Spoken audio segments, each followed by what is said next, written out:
Ain't a country club Christian, I'm a zealot. Truth's gonna hurt, man, I ain't tryna sell it. And if you think you can refute it, you'll regret it. Cause that's the way it is, like it is, how I tell it. Ain't a country club Christian, I'm a zealot. Truth's gonna hurt, man, I ain't tryna sell it. And if you think you can refute it, you'll regret it. Cause that's the way it is, like it is, how I tell it. Okay, firstly, I gotta address apologetics. It doesn't make sense, I'm not sorry, I don't get it. The fact that he was crucified means that we're all indebted. We should demand to have a culture that doesn't soon forget it. Every knee shall bow, every tongue shall confess it. Christ is king, listen up, get the message. The time is short, the deception is impressive. The church itself is corrupted and wretched. They preach about grace, no righteousness expected. God gaze at the pulpit because the sin is accepted. The devil calls, they don't even try to reject it. They're employed by Satan, they are tax exempted.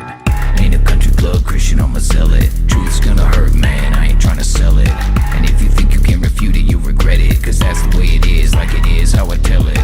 Ain't a country club Christian, I'm a zealot. Truth's gonna hurt, man, I ain't tryna sell it.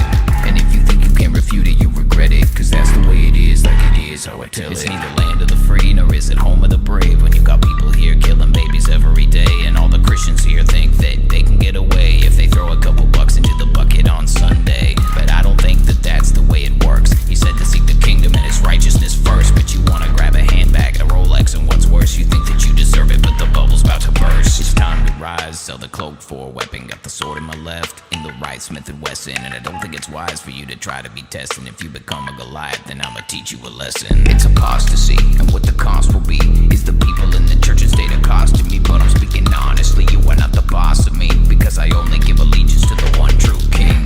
And I don't care if we burn down this whole country, cause it's wretched and rusty and rotten, stupid and ugly. And I got no love for churches and preachers set up above me, cause their democracy's about to be replaced with monarchy. Ain't a country club Christian, I'm a zealot. Truth's gonna hurt, man, I ain't tryna sell it. And if you think you can refute it, you'll regret it. Cause that's the way it is, like it is, how I tell it. Ain't a country club Christian, I'm a What zealot. is up, everybody? Welcome back to the Main Character Podcast. We sound good?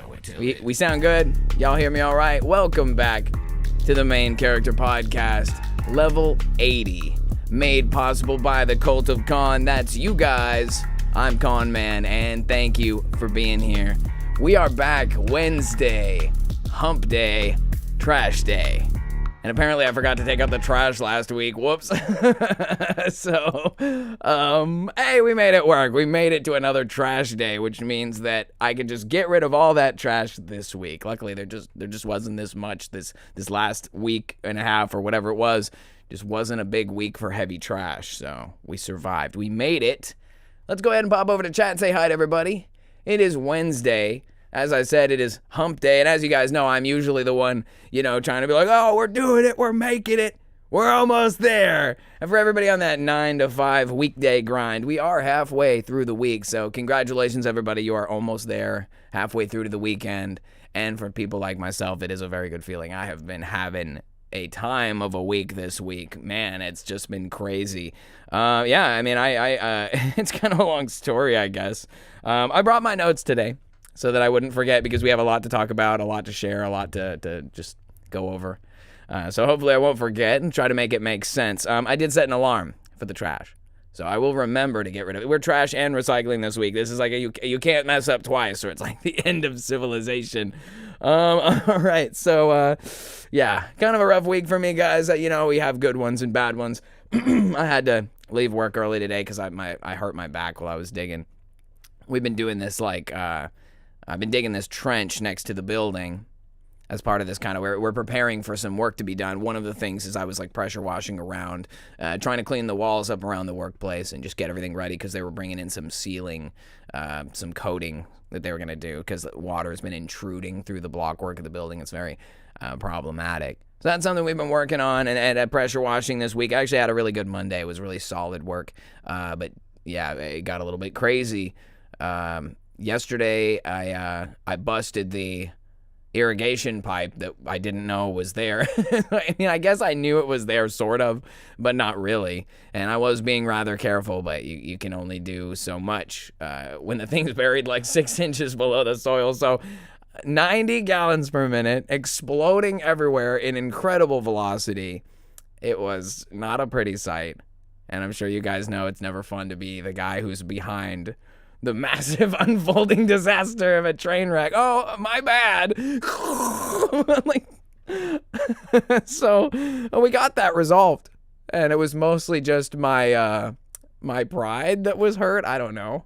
Not that I'm very proud at all, but it wasn't good. And then today I was digging that dang trench, which luckily, look at the bright side, right? All that water softened up the dirt in the area that I was digging. So today and yesterday afternoon, as I was trying to finish my trench, it actually worked out pretty good. I got the trench pretty far gone. But man, you're like standing above ground, leaning down like real close to the building. There's like the aggregate wall, and I kept hitting my knuckles on the wall. I got the meat blasted off my knuckles multiple times, even though I was wearing gloves. You keep raking your knuckles against like coarse concrete. It doesn't feel good. And I got to where I'd just been bending over with a short shovel, like digging down in there and just repeat motions, and my back just like crapped out on me. I was like, dude, I can't do this anymore. I gotta stop. That's what it's like to get old. I'm sure all of you guys can relate. I used to be like, oh, let me just sit down for 10 minutes. I'll be all right. And you start backflipping or whatever. And now I'm like literally old. Let me go ahead and say hi to everybody in chat. I've totally failed to greet all of our people, and it is kind of a big night. We do have a special presentation in store tonight, and we'll talk more about that in a little bit. But guys, it's great to see all of you. Welcome back to the Main Character Podcast, level 80. Man, we're getting up in the years now. We're octogenarians. That's when you're a level 80 cult Kool-Aid drinker. That's pretty advanced, if you ask me. That's late stage Kool-Aid insanity. So I don't know where to start. I see honks in the chat. I see we got Wendy in the chat. Good to see you, Wendy. Awooga. I guess I should probably play the noise. Yeah. All right. I see we got Pepe. Good to see you, brother Pepe. Welcome in. We've also got Hulkma, my good friend. Ready to go home. Let's go. 5 by 5. I feel like, is that like a Trump thing? 5 by 5, like QAnon, are we back to 2017 all over again? It almost seems like that. Since we're talking about where we're at and everything, there will be some falling back to look at the way things were compared to where we are now, because we have made progress, keeping in theme with tonight's show and everything. Good to see you, Cage Fighter. Welcome in. We've also got Chris T, brother. Welcome. Blake Higgins. Good to see you, Blake. You know what's weird? It's just like I didn't get to you guys right away, and now the chat is full. We're like loaded. Let's go. Good to see you, my friend. Half Truths for CDM. I like that you're including CDM in the username. I know that's like not a brand new revelation, but that's pretty cool. I'm about it. We got Amelia Petrella. Welcome in. I'll throw in a honk for you. One of those. Yeah. You know it. We have the Free Carpenter. Can't say I've seen you before. Welcome in. Kool-Aid is in the back there. It's free. Don't worry. It won't make you crazy. Everybody's doing it. It'll make you cool. We got Jillian Davis. Welcome in. Good to see ya. Let's see where else. Who else we got? We got Brother Aaron. Eyes for Truth. Good to see you, my friend. He says, I prayed tonight for Connor and for you and your week, brother. Thank you, my man. I really appreciate that. I do think that usually Wednesday is when things turn around. Although I forgot the trash last week, and I think that was like the bad omen. Like, it was like, oh no, what's about to happen to us? But I thought we had a good weekend. I had a productive weekend. I got a lot done, including, Sunday service, chores, made some progress on the big project, so to speak. That's one thing. And obviously there's more to discuss on like progress, and we'll be talking about that in a little bit. But let me just finish greeting all of you guys. We got Bruce, brother Bruce. Welcome in, my friend. Mama Khan, I don't know if I officially greeted you, but good to see you, Mama Khan. Welcome in. Let's see. We'll just try to get this thing caught up. We got Jenny. Good to see you, Jenny Layton. A little seasoned and spicy. Let's go.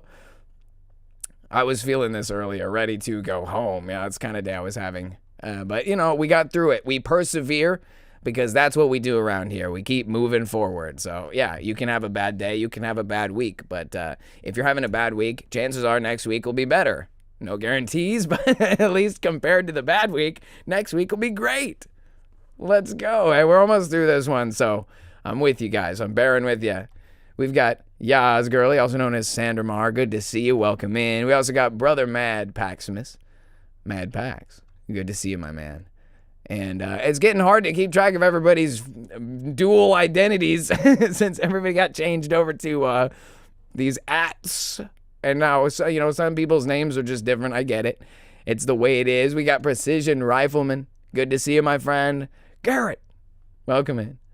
And we got Pearl. Good to see you, Pearl. I'll go ahead and we'll throw a horn in for Pearl. Yeah. Good to see you. I think we're catching up. We're just about there. We got Kathy Slaw. Welcome in, Kathy. Good to have you here with us tonight. Whoa, it did that thing.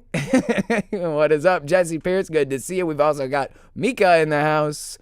And Mika saying hi to Doctor Who. I don't see Doctor Who. Hey, brother.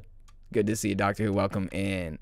And I think we're just about ready for Wheels Up. Oh, we got Robert Allen as well. Good to see you, brother. And I think that gets us to the bottom of the list. So now the chat is self-sustaining. And now we can talk business. Let's say I look at my notes before I end up in the weeds. We've already been here for 10 minutes. Okay. Let's see. Pressure washing, 90 gallons per minute. It's not funny, but I gotta laugh to keep from crying. Okay. Moving forward. Oh, yes. The thumbnail. As always, like to look at the this week's art piece. This is the progress report, level 80.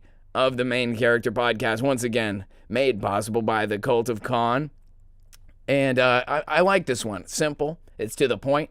It's like, here's the secret agent right here. You see the photo laying on top of the dossier. Top secret, classified. There's like submarines. I feel like we should have tried to make this a blimp. I feel like that would have been better, but it is what it is. When you don't have time, you do what you can do, There's just little subtleties, AI is easy. that's like, I know, I'm sorry. One day I'll hire an artist who's really good at Photoshop and creative things. One day. When we cross that bridge, we'll get there. But yeah, progress report, guys. So we're going to be talking about what's going on with the channel, as well as what's going on with like the truther community at large, the progress of the civilization in the direction of thinking. And so we will be talking a little bit about that as well. Obviously tonight's theme is the progress report. So there's always something new to talk about. And speaking of new things, we'll go on over to Shilltown, USA, population me, and just take a moment to thank all of our wonderful supporters over on patreon.com/thecultofkhan. Thank you for keeping the bus tank full.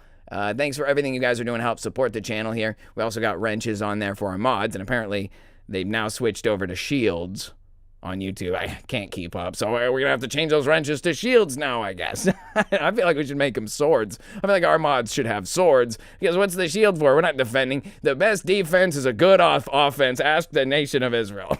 Okay, I'm sorry. Maybe that's not an appropriate joke to make. I don't know. I'm already on thin ice. We got an episode deleted just a couple of weeks ago. And there's more to say about that. If we have time, we'll go over it, because they've asked me to take yet another re-education training operation. Like, I'm sure you guys remember from like level 16 when my first video got banned, and then they were like, you need to be re-educated about the community guidelines. And of course, I must not have learned my lesson, because level 74 Con Man's Kosher Christmas was removed from YouTube. However, it is available on patreon.com/thecultofkhan for everybody for free. So feel free to check it out. It might get me fired one day, or maybe it will get me hired one day. You never know. All you can do is speak the truth as you see it and try to have a good time with the crazy train wreck that is the reality that we're watching deteriorate before our very eyes. Yeah. So with that being said, progress. Let's see. Another thing. So Patreon, I see this why I have notes, because I'd forget.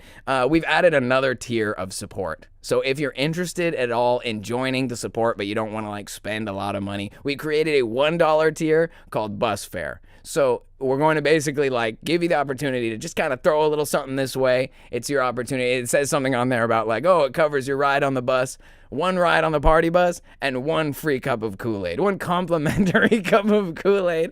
Anyway, it's more of a spiritual thing, but if you want to financially contribute without it like breaking the bank, we have a $1 tier now. Feel free to join up. It'd be awesome to have you guys, but still everything is free on there. So just another opportunity for you guys to show your support. I know that there are a lot of people who are free members on there, and if you guys gathered together your forces, it would be quite significant if you all were $1 members. Just throwing that out there. Anyway, do what thou will, says Satan. Is that the message? I don't know if that's actually what he says. It's something along those lines, okay? Do what the Lord tells you to do. Do what is right. That's the real message for tonight. With that being said, consider becoming a $1 supporter on patreon.com. All right. I appreciate you guys for sticking around. All right. So we do have other things. Let me tell you guys about the build sheet. So as you guys know, I've been working on this car for a while, and this might not be everybody's cup of tea, but I know my car people want to know.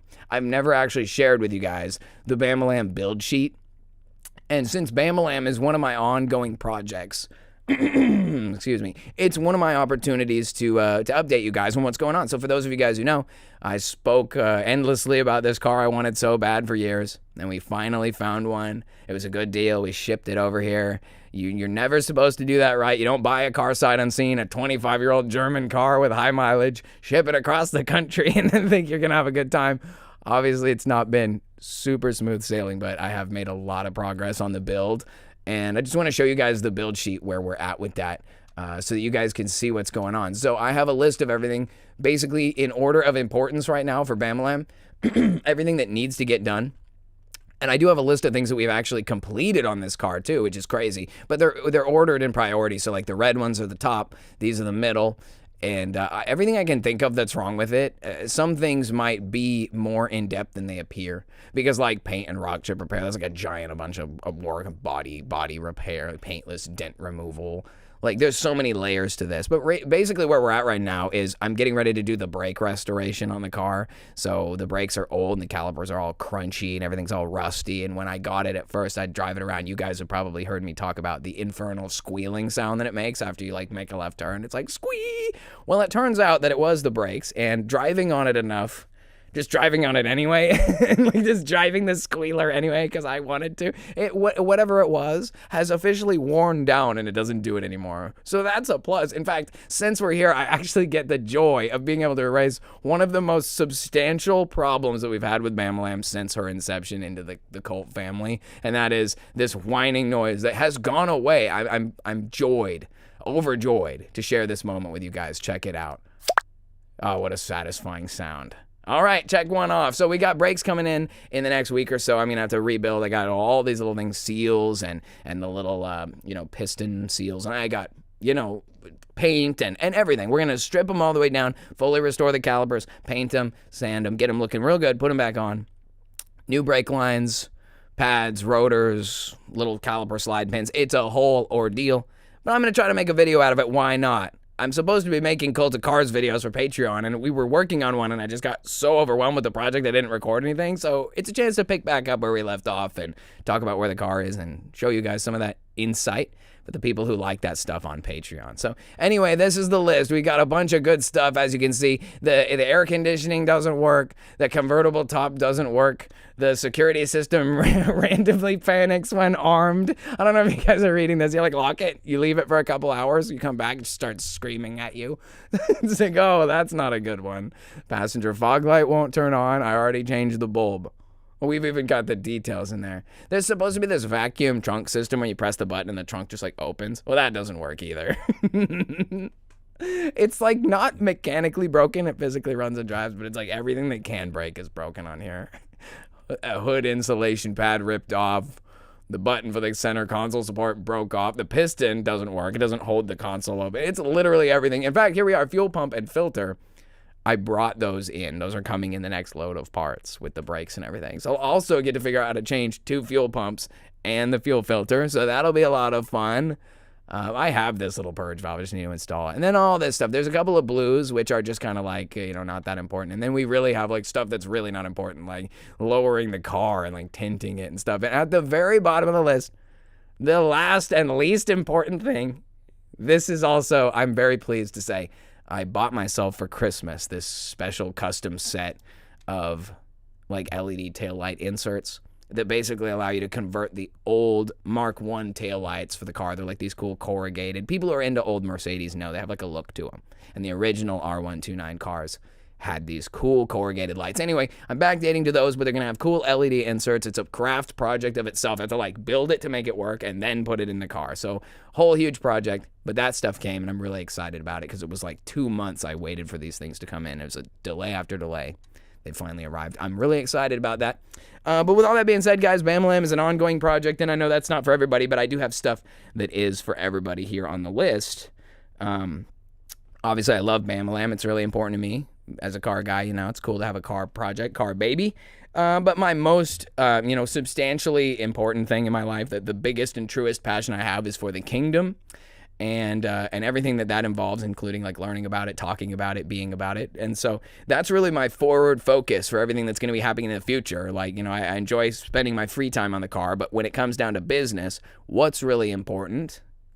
Jesus tells us to seek first the kingdom of heaven, or the kingdom of God, and his righteousness, and all other things shall be added unto you. So let's focus on what's important, right? The kingdom.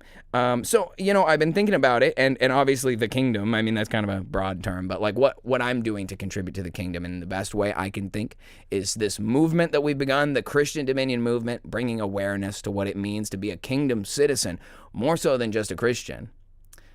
To be a kingdom citizen, and what that means for your life, for the life of people around you, and for the world at large. And that's like my central theme to everything that we're doing. That is the focus of the Christian Dominion movement, to raise the standard for everybody and to pave a new future for Christian Dominion in the world. I think that's a really good cause.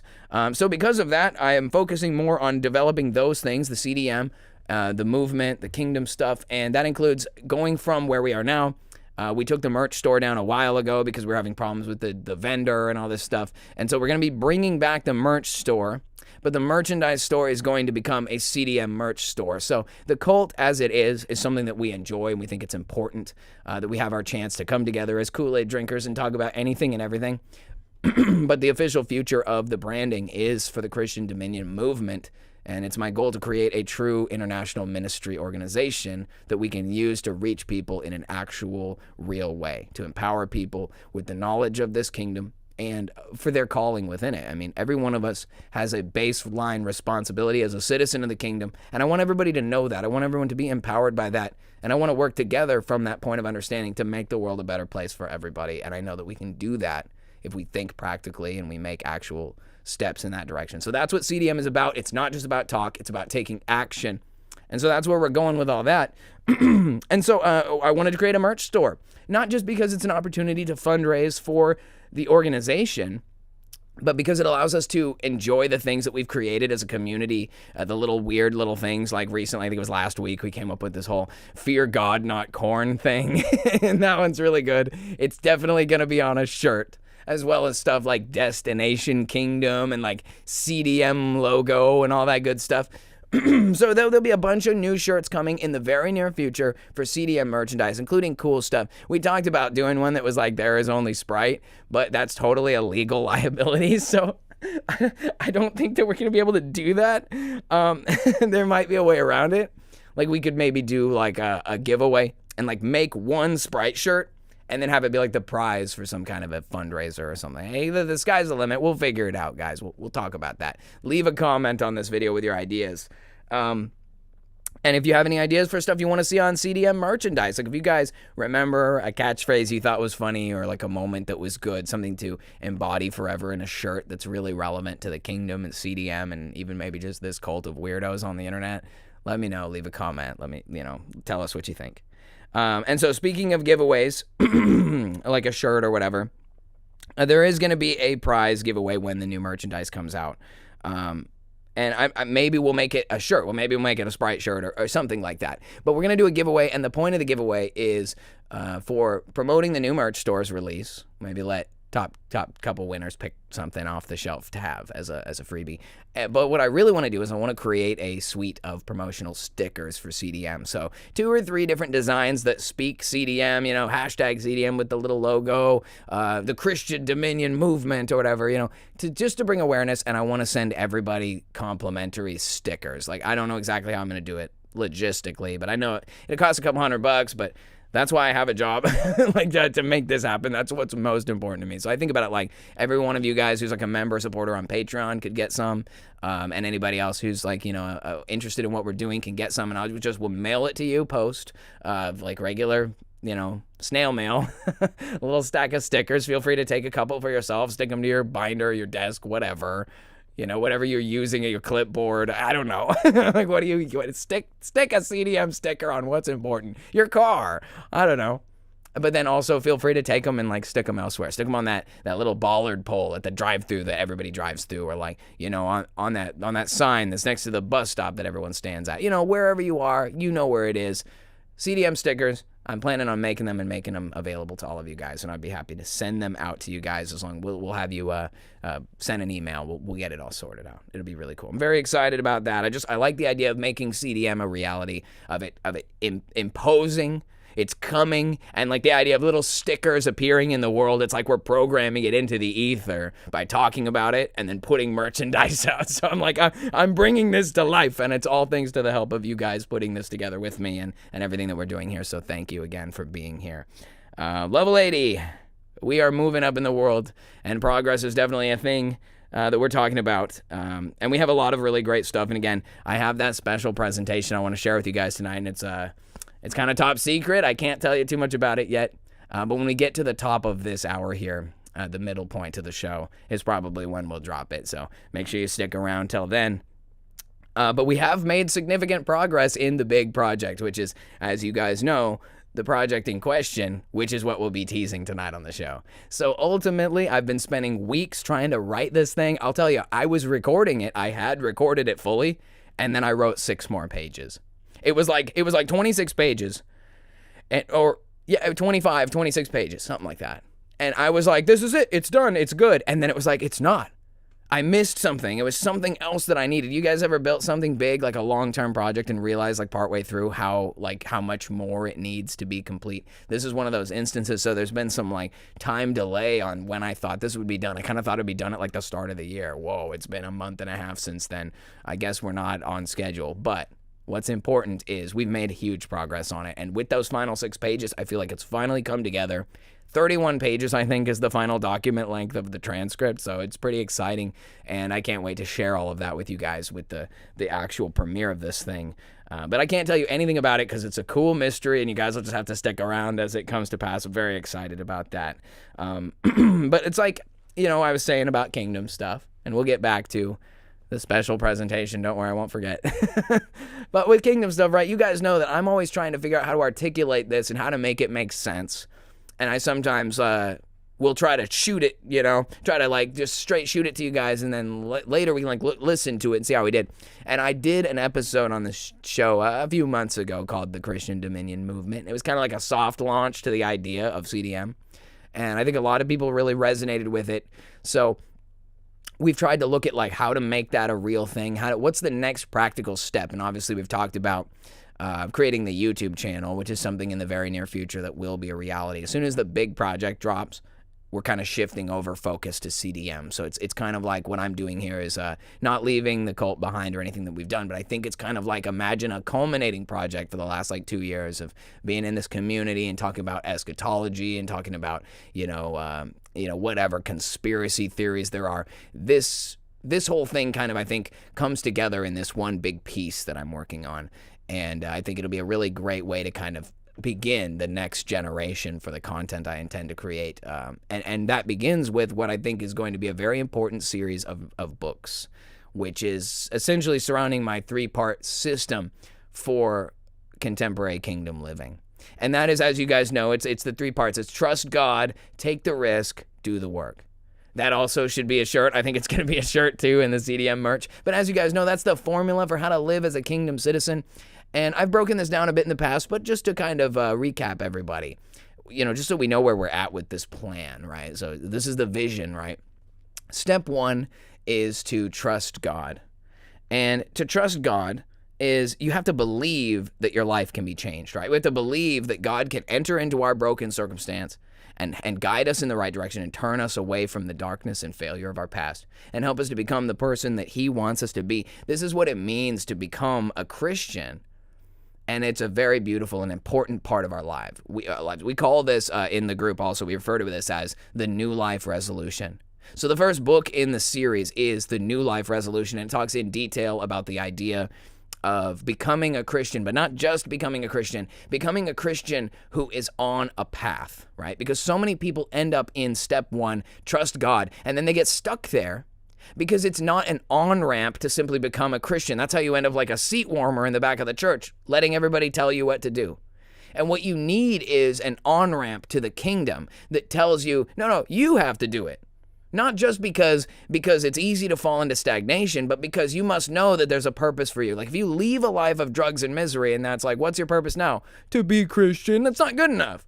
It's not good enough for anybody. I don't care who you are. You need to know that you matter. Even as you were a sinner, Christ died for you. That means you're important. You're not just some guy that should now sit in the back of the church. You're a leader too. You're a member of a kingdom that is not of this world.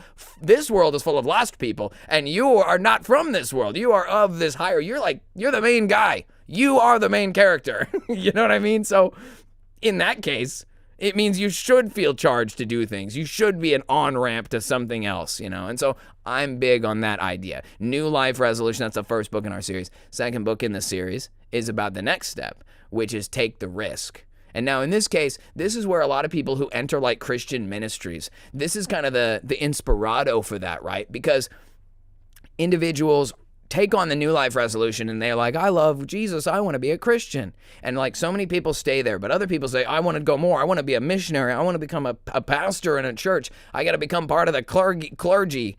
I don't even know these words. I don't even think that's church specific, is it?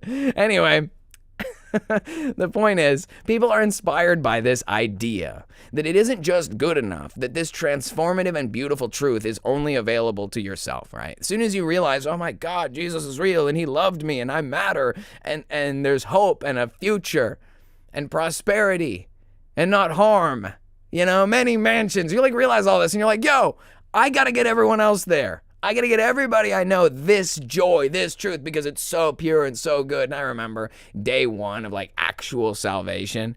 Oh, it feels good to know you're not burning. The confidence, like it just, you feel emboldened. You want to be a preacher that day. At least that's how I felt. And so many people can relate to that. Like coming through your testimony, like God saves you and you just want to share that with everybody. Understand that is a good thing. That is a righteous thing. And that is something that I think has been so all too often either exploited or ignored and ruined by the church, right? We talked about in part one, trust God. That's the on-ramp. Now taking the risk, you're merging. It's time to get into the fast lane. And that means looking around you and recognizing that there's other cars on the path. There's other people on the road. You're not alone in your journey, not just in your walk in Christ, but in the world where people need it. So you get that truth in New Life Resolution. You bring it to yourself through the Lord. You know, you find that. The Lord brings you to him, really, if we're going to say it right. That's why it needs to be a book. So it's spelled right and explained properly. And then take the risk, right? Part two, take the risk. And that is the New World Resolution. That is the realization that it isn't just you on the highway, but that everybody should be going at the same speed. We have a speed limit that is, well, I don't know what it is, but the destination is kingdom. And when we recognize that there's a destination kingdom in ourselves, we want other people to have that same destination. So that is what, again, that inspires people to go into Christian ministry and to want to share that truth with others. And again, that's a good thing. So that is take the risk, go out there, face the world, bring this kingdom out there, because the people in the world that are lost, the lost aren't searching for the kingdom. The kingdom is searching for the lost, and that's our job to bring it to them so they can find it, so they can see it, so they can meet the way, the truth, and the life that is Christ Jesus and enter through the narrow gate themselves. They just might have a New Life Resolution and an on-ramp to their future in the kingdom too. That's the importance of everyone else in the picture, the world, the New World Resolution. It isn't just good enough that you are saved. We want everybody to be. Amen. I think that's a good cause. And finally, and again, many people stop here even, right? They want to be a pastor, teacher, whatever. They become one. They teach, they do. And in a way, it has value. It has merit. I'm not trying to take that away. But the final step, the third and final step of this operation is do the work. And that's the part that I think scares the people the most, right? Oh no, I have to do something now. I can't just be a seat warmer at the back of the church. I've had the milk of the word. I've grown in my understanding, and now I know I must share it with other people. Okay, that New World Resolution. There's other people who need to know this. And now I know it and how powerful and transformative. Now other people must know. And now step 3, do the work. And for me, that is the Christian Dominion movement. It's taking all of this that we know and we've learned, and it's to create a pathway for everybody, not to separate from the way, the truth and the life, but to give road signs that point to it, to give people a party bus they can get on that's headed destination kingdom. Because the world right now doesn't know where to aim. Where do you look? You see churches, they're exploiting people. You see governments, they're robbing and lying. You look at all these authority structures and you say, well, where am I supposed to put my trust? Where am I supposed to put my effort and my support? And you always end up getting betrayed or robbed in one way or another, whether it's a political party or a church organization or even some kind of a ministry group. And what I think is most important is that we create something that decentralizes the idea of being the big pope middleman to everybody's faith. I want to give people the tools to have access to the Bible and the truth of the kingdom themselves. And you don't need to go to a church. You can be the one who goes there and gives to that body and that community. But you shouldn't be there desperate to be fed from something that's not teaching you the truth. The source of truth and righteousness does not come from a building or from a pastor. It comes from God. It comes from Jesus and from there, the holy kingdom of heaven. That is where all the truth and righteousness comes from. So we have to seek first the kingdom and his righteousness. That is the root and crux of everything that is the Christian Dominion movement. And I really just want to give everybody the tools they need in that 3-book series. And so that's like my big endeavor that's coming very soon here. So we're going to start seeing progress on the books and talk about the books, and we'll dive into more of that stuff later as we get closer to that. But with all that being said, that is my 3-part system for kingdom living, and again, that'll be coming together very soon. Looking at the time, we are doing good. Like I mentioned before, there'll also be the launch of the Christian Dominion Movement YouTube channel, which is going to start getting like evergreen videos. I've mentioned this before. I do a lot of this, I guess you could say community guideline violation stuff here on the channel, and that's because I just don't care and I say what it is. But I have realized that when it comes to getting information out, that's not necessarily the best way to do it. And I think having the duality there of a guy who just says what he wants on one channel and on another channel is much more professional, much more organized, much more, I guess you could say evergreen, which is something that will allow the videos to reach more people, which is for the good of the objective. Even though I like being rough around the edges so that people don't get the wrong impression of me, I like that I am what I am and people know what I am. So it's like you don't get any wrong ideas about me. This is the raw, real me, I'd hate for people to get some idea that I was like too smart or too sweet or too whatever. I am kind of dumb sometimes. I'm uncultured. I was raised kind of poor, but at least I am what I am. With CDM, it's not about being fake, but it's like when you show up to dinner and you like dress nice and you like be on your best behavior. That's the point of it. It's like if I'm going to be representing the truths of these ideas, I want to be able to be at least somewhat palatable to people. I'm not going to be able to change who I am or what I've done or, my own sin and iniquity. But I can at least create something that for the purpose of everybody who needs to know, something digestible, something that's, even if controversial, it's very to the point, concise and correct, and not me like screaming the F word or like vein bulging all the time. It doesn't mean there won't be a vein bulge, I just expect it to be a little bit more tame, so to speak. Anyway, so with that being said, CDM YouTube is in the future. Very excited, and I can just tell, and I really do believe that CDM is a divinely inspired thing. I know that sounds crazy to say that, but when I look at my life and I look at everything that I was like wanting to do and believed in, and all the things that failed me, all the things of the world that like came up short and whatever, and it was just like, God, what am I supposed to do? There was never a moment where a burning bush appeared before me and God said, create CDM. But like when it comes to solving problems in the world, usually you look at what's going on and you say, what would make the world better? What would fix this problem?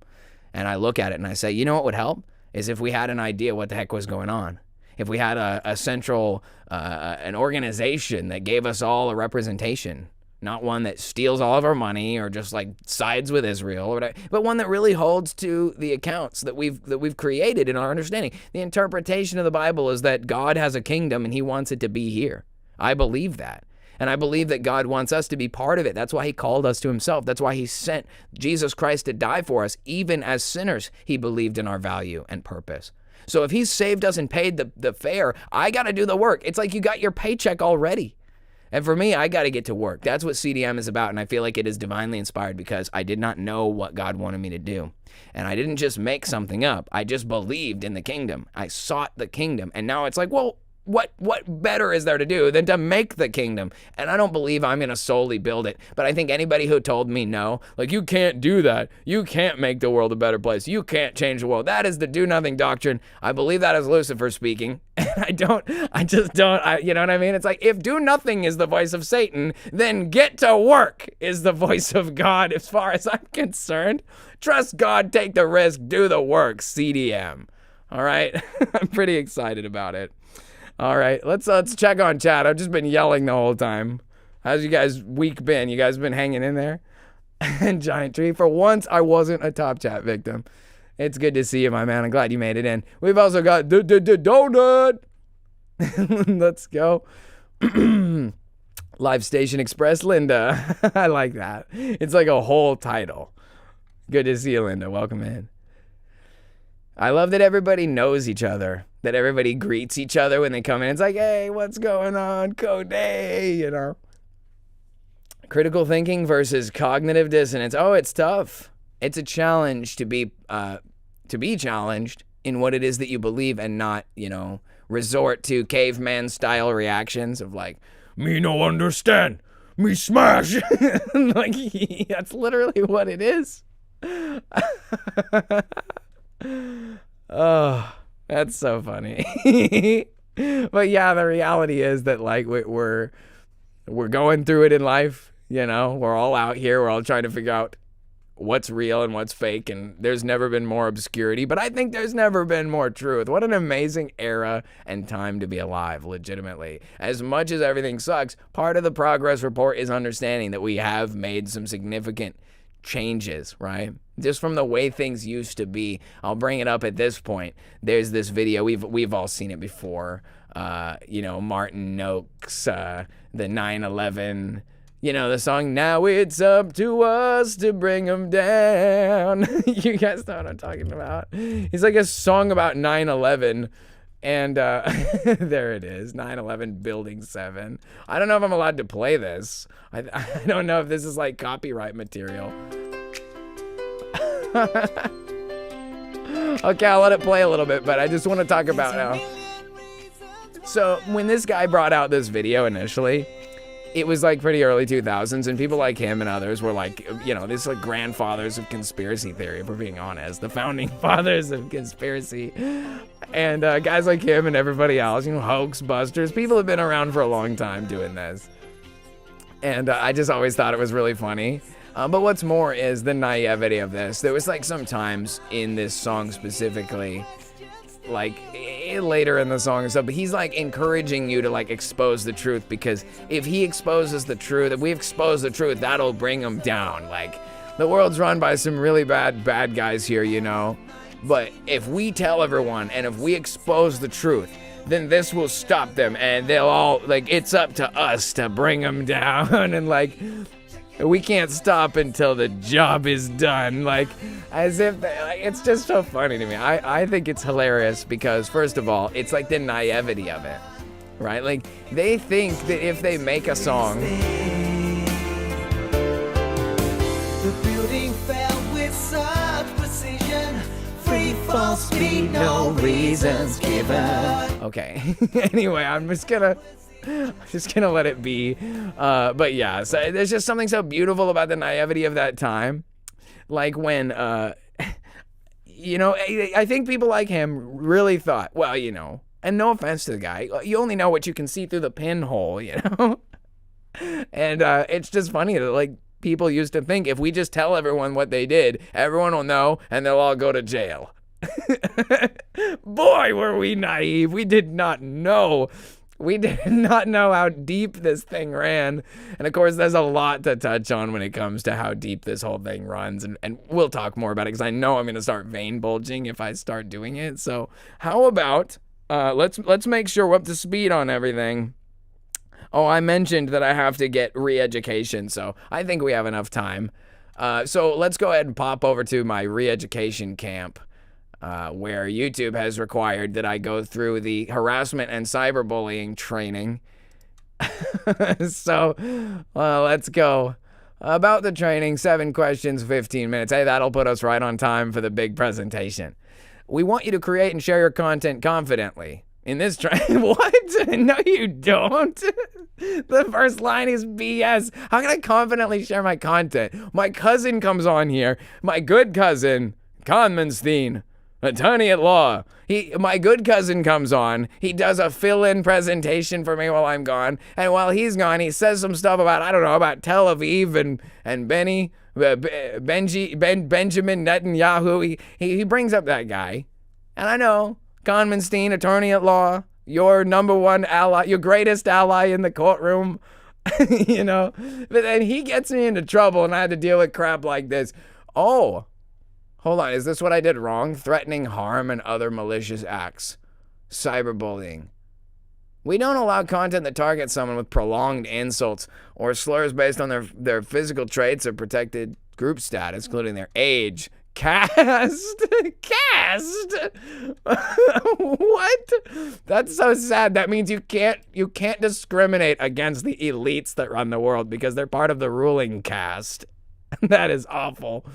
Look, I'm not saying that any of these should be targeted, but it's low-hanging fruit. Okay? We also don't allow other harmful behaviors like threats or doxing. I don't think this is targeted. I think they're just saying this. Like, this training includes scenarios that mention harassment, which could be upsetting or triggering to some people. Can I skip those ones? I'm triggered. I'm skipping the question. Okay, policy. A video in which the creator says they're happy their brother died quickly in a car accident, so he wasn't in pain for an extended period of time. I'm gonna assume, oh, these are so arbitrary. What would his mother think about his brother being dead quickly? Or wouldn't it be better that he was...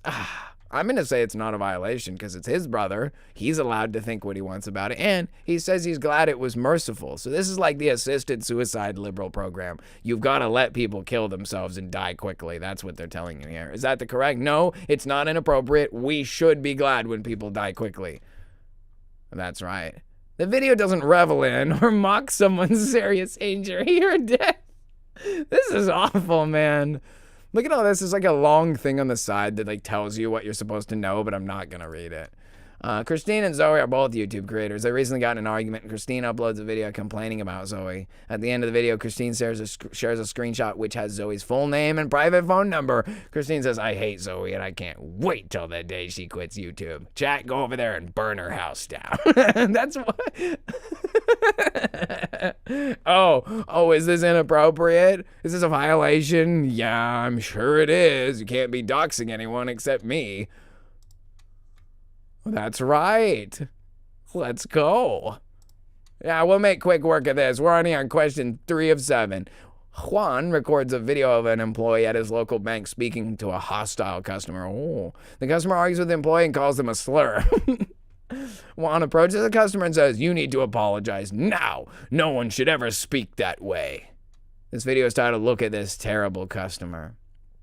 I've seen this video on YouTube like 1,000 times. So, like, is this a violation? I would say no, it's not, because it's just what's happening in a public space. As long as you weren't violating the law and that person did scream the N-word, you can upload it. I mean, I've played the video where the news lady called them the Los Angeles, you know, and it didn't get me in trouble. Like, I played, if someone else does it, it's fine. If I do it, it's a violation, right? I'm assuming that's not a violation. That's right. Even though the video includes a slur towards another person, the purpose of the video is to condemn its use. Because free speech is a myth. How dare you say hurtful words? How dare a collection of guttural noises exit your mouth that in certain groups is interpreted as hostile? I'm sure there's an alien language somewhere where the N-word means I love you. Nope. We're xenophobic against the alien group that uses the N-word as I love you. Because that would be offensive to other people. I mean, somewhere in the world, there's an alien that goes, like makes weird noises. And that's offensive to me. I took offense. No more going, all right. And what is that name? I'm sorry. I'm sorry if I'm insensitive, but what is that? Is upset with her friend Angelo. Believes Angelo lied and stole money from her. Plus a video when she holds up a baseball bat and says, Angelo better watch his back. I'm coming for him. He's in real trouble when I next see him. Is it a joke? Obviously, it's a violation. You can't threaten him. He better watch his back. I'm coming for him. So do all I have to do is just like guess my way through this? Like, could I just guess, like just randomly hammer the buttons? May is a chef who uploads cooking content. May uploads a video about her former boss Priya, who fired May early in her career. May is speaking about Priya while sharpening her kitchen knife, saying, honestly, Priya's decision to fire me really hurt. I don't know how I would act if I ever saw her again because I have a lot of frustration and sadness over the decision. I hope that we could repair our relationship, but I don't know if that's possible. It's not a violation just because she's checked slinging the knives. As long as you can argue, like, arbitrarily that you're not doing anything wrong, because it doesn't matter. Like, if she was doing, like, knife, kind of hope that nothing happens. I hope that I don't cross paths with Priya again. I don't think that we could make amends. Shing, shing, shing, like sharpening the knife. Like, that is incredibly threatening. Like, how could you tell? Well, that's not what she said, though. Well, it's like you could look at the words I said, and the words I said half the time are like, no, not that I believe this, but N-word, N-word. You know what I mean? Like, what? Just because there's no, you could construe it as not serious, therefore it's acceptable then. N-word pass. I didn't mean it offensively. I meant it like my good friend. I meant I love you in extraterrestrial. Fatima is in an argument with her former boss, Miguel. Fatima uploads a video discussing Miguel, showing his photo, and says, Miguel, I still can't believe you fired me. You were the worst boss I've ever had. I hope you do the world a favor and jump off a bridge. The world would be a much better place if that happened. Oh, you have to select why. This is violative because okay, so it isn't. Oh, this is violative because he expresses a wish for death toward Miguel. Fatima threatens Miguel. Wait, are they all correct or is just one? It was a trick. Yeah, see, it's a guess.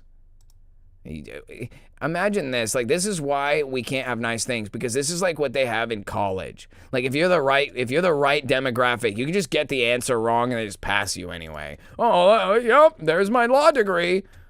Konmanstein, your #1 attorney at law. Your #1 ally, your greatest ally in the courtroom. Yeah, I just got my bar exam completed. Yep, I when it asked me what race, I just circled the black one and just let me through. Celia uploads a video about her recent trip to the grocery store. In the video, she mentions that she found a man's badge on the ground. The badge includes a local company's logo, a man's full name, and his photo. In the video, Celia shows the badge and says, if anyone knows this man, could you please comment below so I can return his ID? How is this not, like... what do you mean? It's absolutely showing this guy's personal information. Or does it not have full name and photo? Is that not? I'm just gonna guess at this point. Check to see what we consider personally identifiable. Oh, so a man's full name and face is not personally identifiable. So it's just gonna be, she isn't intending to harass him. As long as Celia follows like the left-wing thought check, she's good. Oh, see, I'm wrong again. That's okay. Good thing it's the last question and I don't care. All right, I graduated. Your warning will expire on Cinco de Mayo. Aha! May 5, 2026. If you violate the harassment and cyberbullying policy again before this expires, you'll get a strike. Uh-oh, I said something about affirmative action a second ago. I'm like gonna get in trouble while doing the test. That is very indicative of where this is going. Oh boy. You know, I sometimes think that, okay, did we win? It looks like we submitted. Oh, I'm not going to submit an appeal. Wait, we'd love for you to finish your review. Hold on. What do you mean finish my review? My training was completed. Leave a comment optional. Why would I submit an appeal? Please don't share saying, I wish you knew I was joking. And I wish you knew what jokes were.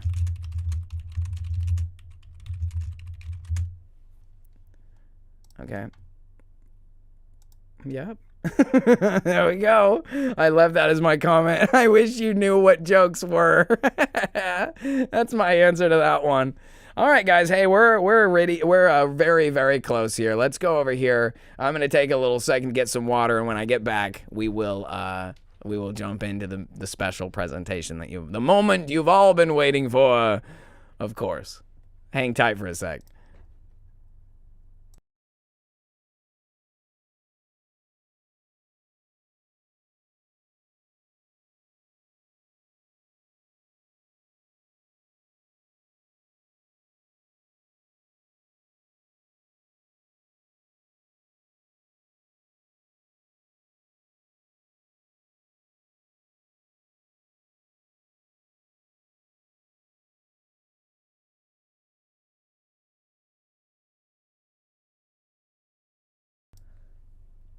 And we are back. Just a short break. I needed to get some of my water and get squared away. But all right, guys. So let me go over here to the good stuff. And then before we kick it off, I'll talk with you guys for a little bit. I'll check in and see how everyone's doing. Obviously, it's been a violation.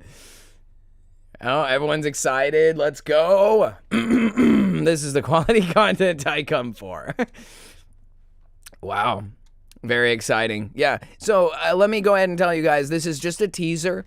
It's about 60 seconds, which is a little short, but again, it's just a little teaser. But I have been working very hard behind the scenes, and I know sometimes it's hard to see the progress. You know, we're talking progress report. I'm reporting some progress to you guys by giving you guys just a little snippet of what we're working on. And I don't think it reveals too much, but I think it'll give everybody an insight into what they can expect in the near future with the coming of this big project. I keep calling it the big project. Frankly, big project. You know, so I'm very excited. And I guess I'll just play it. We got 3 minutes. What am I doing holding off? Okay, so everybody grab your popcorn, grab your drinks, get ready for 60 seconds of undivided attention. We are about to rock and roll. Let's just give us one of these. All right, so upcoming, let's check it out. Okay, guys, we are here on the Cult of Khan level 80, made possible by the Cult of Khan. I don't even know what I'm saying. Too many things going on in my brain at once. Dropping stuff. Okay, right on. Okay, level 80, made possible by the Cult of Khan. That's you guys. Thank you for being here. Check it out.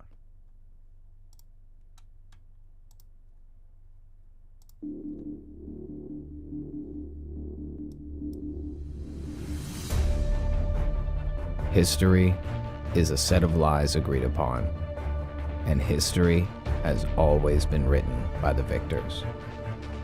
Biblical prophecy has been a subject of great mystery and great debate for centuries. Perhaps the most divisive of these prophecies are found in the book of Revelation, which details a series of apocalyptic events central to the life and times of Jesus Christ.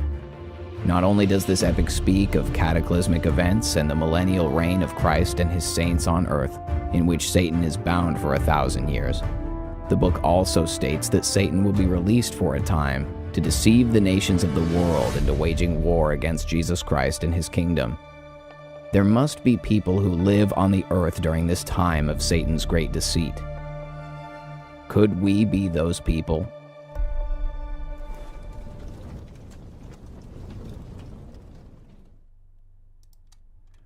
All right, everybody. That is our little teaser trailer for the upcoming documentary piece called Gog Magog, The End of the Little Season. And I'm very excited to share it with you guys. We don't have a release date just yet, but I'm very, very excited to share with you guys. I think it's going to be some really breakthrough stuff. I think there's going to be a lot there that none of you guys have ever heard before, and can't wait. It's going to be awesome. But thank you guys for joining me for this. Obviously, it's a fantastic opportunity to tease you guys with this, and I'm glad you guys were here to join me for this. Just this little window, and it'll probably you'll see that teaser again in the not too distant future as we draw a little bit closer, and there'll probably be some other little promo stuff that you guys see as we get closer to the release. But I will get you guys a release date as soon as I can quantify exactly. It's kind of hard to know when we're a couple weeks ahead what's going to happen throughout the week. Sometimes I'm really productive, and some weeks it's like I can't get anything done at all. So yeah, what do you guys think? Pretty excited? You guys excited? It looks like everybody's ready to go. Hey, you guys are so sweet. The narration. You guys like the narration? Who all is working on this? It's a secret collective. I can't tell anybody anything. I would say that I'm like the driving force, and then I have some really profound help. There's a couple people who have been really helping me through the process. And again, maybe documentary is not the right word. It's not really a documentary because, you know, I think technically what a documentary is like you're documenting something, talking about it as it's happening.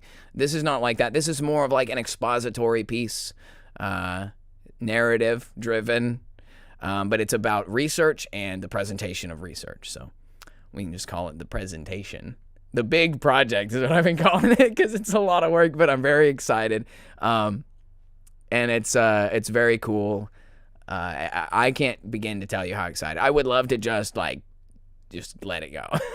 But I think that it has to be finished in order for everybody to be able to fully appreciate all of it as a completed work. But lots of work has gone in, and I appreciate all of you guys being patient with me through this process of putting this whole thing together and stuff. And I'm more than excited to share it with you guys. So thank you for joining me for that. And we'll touch base on it again. Don't worry about that.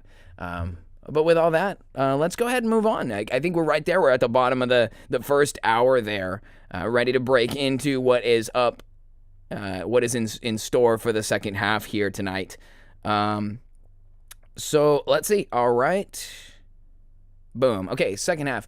Okay, as you guys know, I've been kind of tuned out from the news for a while. I mean, I don't even really use social media, and it was like a decision I made to kind of detach from the flow of information. I used to be really plugged in. I used to be on Telegram all the time and plugged in with a bunch of chats that were really cutting edge info sources and people working together on everything. I had a contact for Ukraine war. I had a contact for Gaza, Israel stuff. And over the years, I just was like, dude, I can't, because there's so much trouble, right? There's so many conspiracies. It's impossible to follow all of them. And then there's so many subsect groups that you can get sucked into about different wars or different political things going on. And over time, I found that my attention was just so divided by all of these stories and all of this fear porn that I just got to the point where I was like, I need to know what everyone else thinks is important. It's no longer about me trying to fill my brain with everything that's going on, tracking it as it goes. Because now I've started to develop this idea that really, as a Christian, it's kind of lean not on your own understanding when it comes to all of the complicated geopolitical stuff. You just can't compact all of it together. You can't know all of it. So I think you should be researched. I think you should be informed. Don't get me wrong. But I myself have kind of taken a back seat in the last couple of years, because to me it's let me know when they find out about X. You know what I mean? And we're getting there. And that's, I think, the second half. It's the perfect way to describe what's going on. The progress report, right? We talked about what's going on with the show and everything that's happening with the show, and I appreciate all you guys for chilling with me and talking about all that nitty gritty. But the reality is, we're in the middle of a crazy pivotal time in history, and I've talked about this before, but I think that it's worth reiterating that some of us have been on this train for a long time. And I don't consider myself a forefather like Martin Noakes, who's 2004 music video or whatever. I was not even 10 years old. You know, it's not 9/11 happened and I was like, it's BS the next day. I didn't even know what 9/11 was when it happened, you know?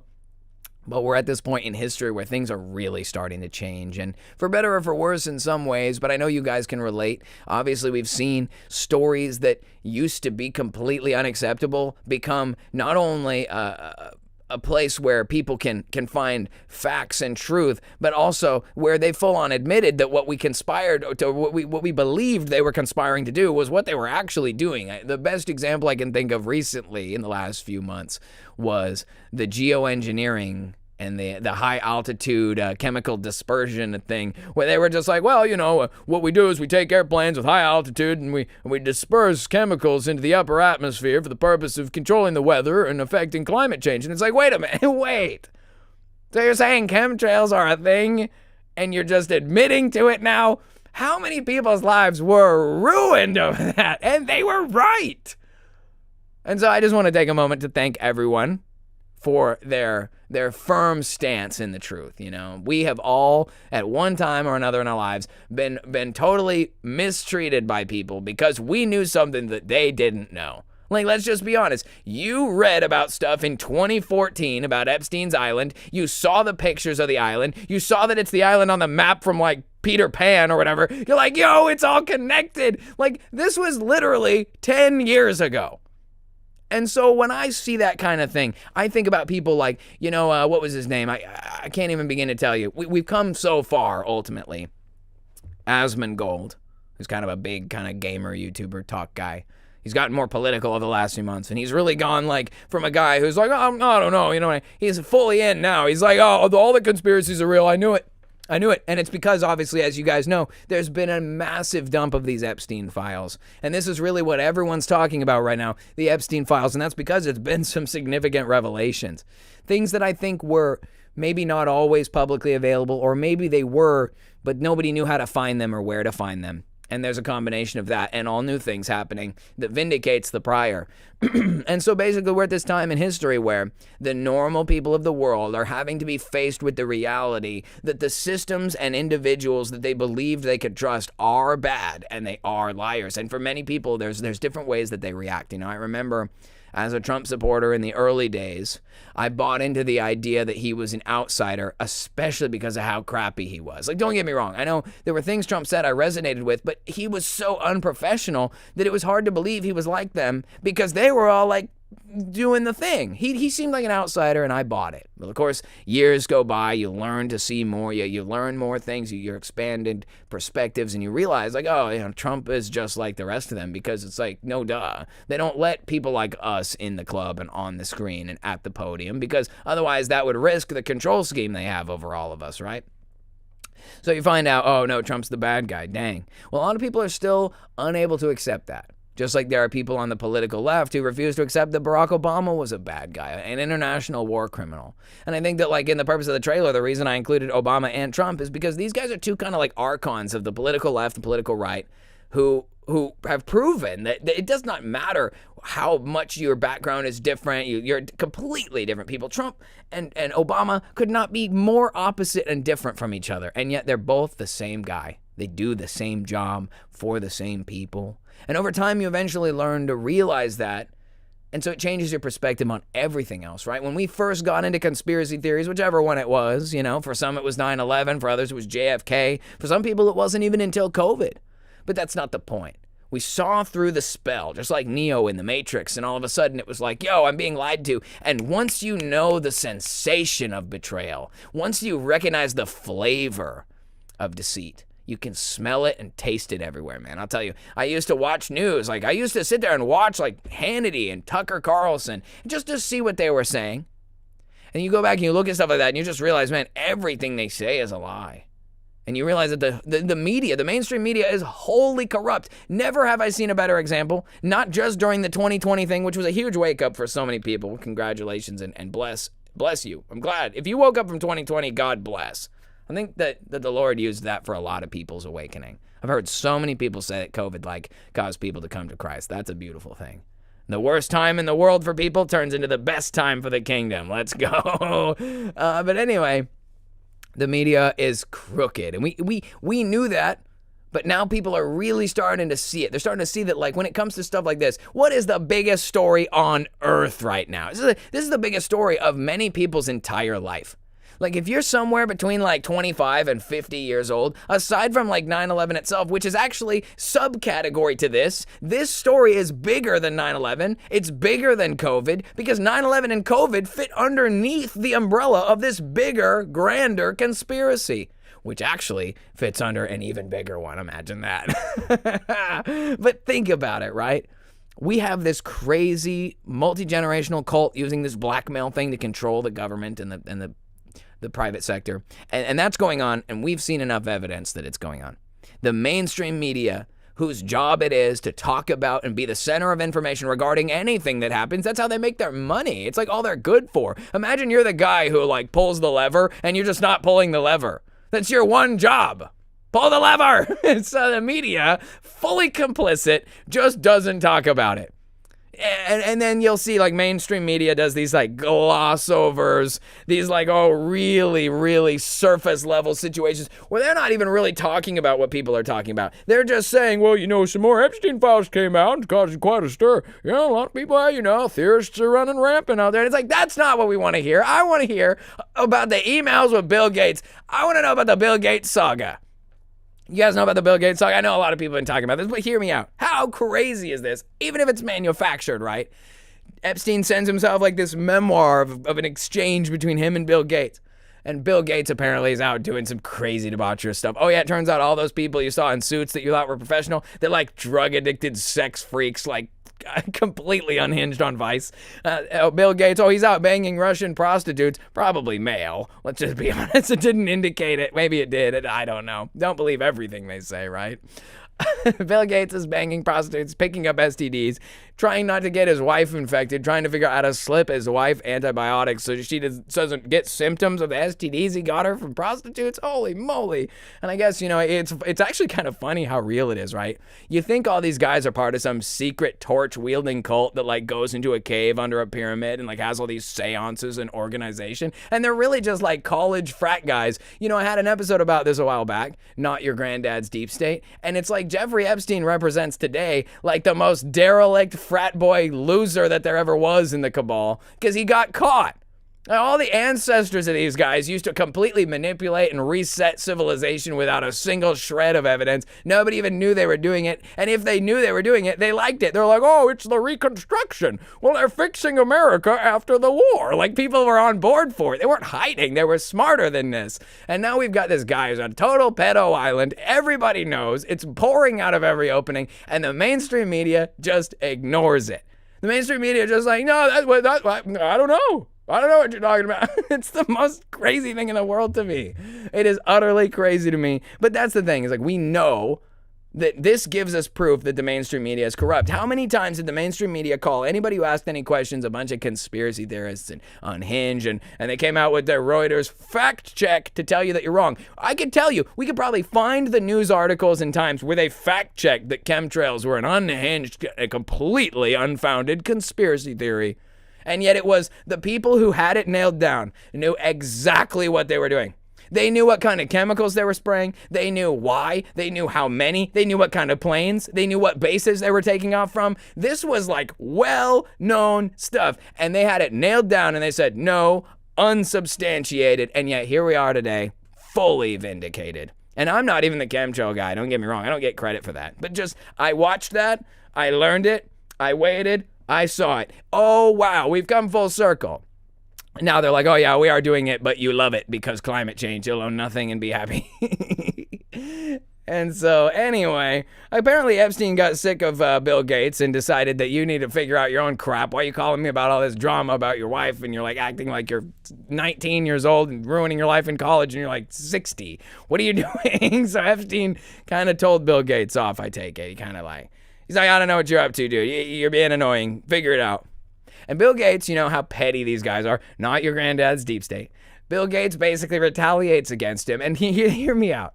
You think these guys are like big business guys going around doing stuff. They're phonies. They don't do any work. That's why people like Pam Bondi's in office for like a year and no one's arrested. They don't really work. They're just figureheads. And so like somebody like Epstein, he's like the finance guy. Well, he's a big finance. You imagine he'd like be at Wall Street all the time in New York. He'd be flying to villas to meet with all these guys about their portfolios. He doesn't do that. He just sits at some house somewhere and jams on video games between the horror parties he's involved in. But like he's just literally spending his downtime playing Xbox. And like he gets into a feud with Bill Gates, and then his Xbox account gets banned. And I know everybody has their own, like, oh, he's violating community guidelines. Maybe, maybe Epstein's on there screaming the N-word on Xbox Live. Maybe.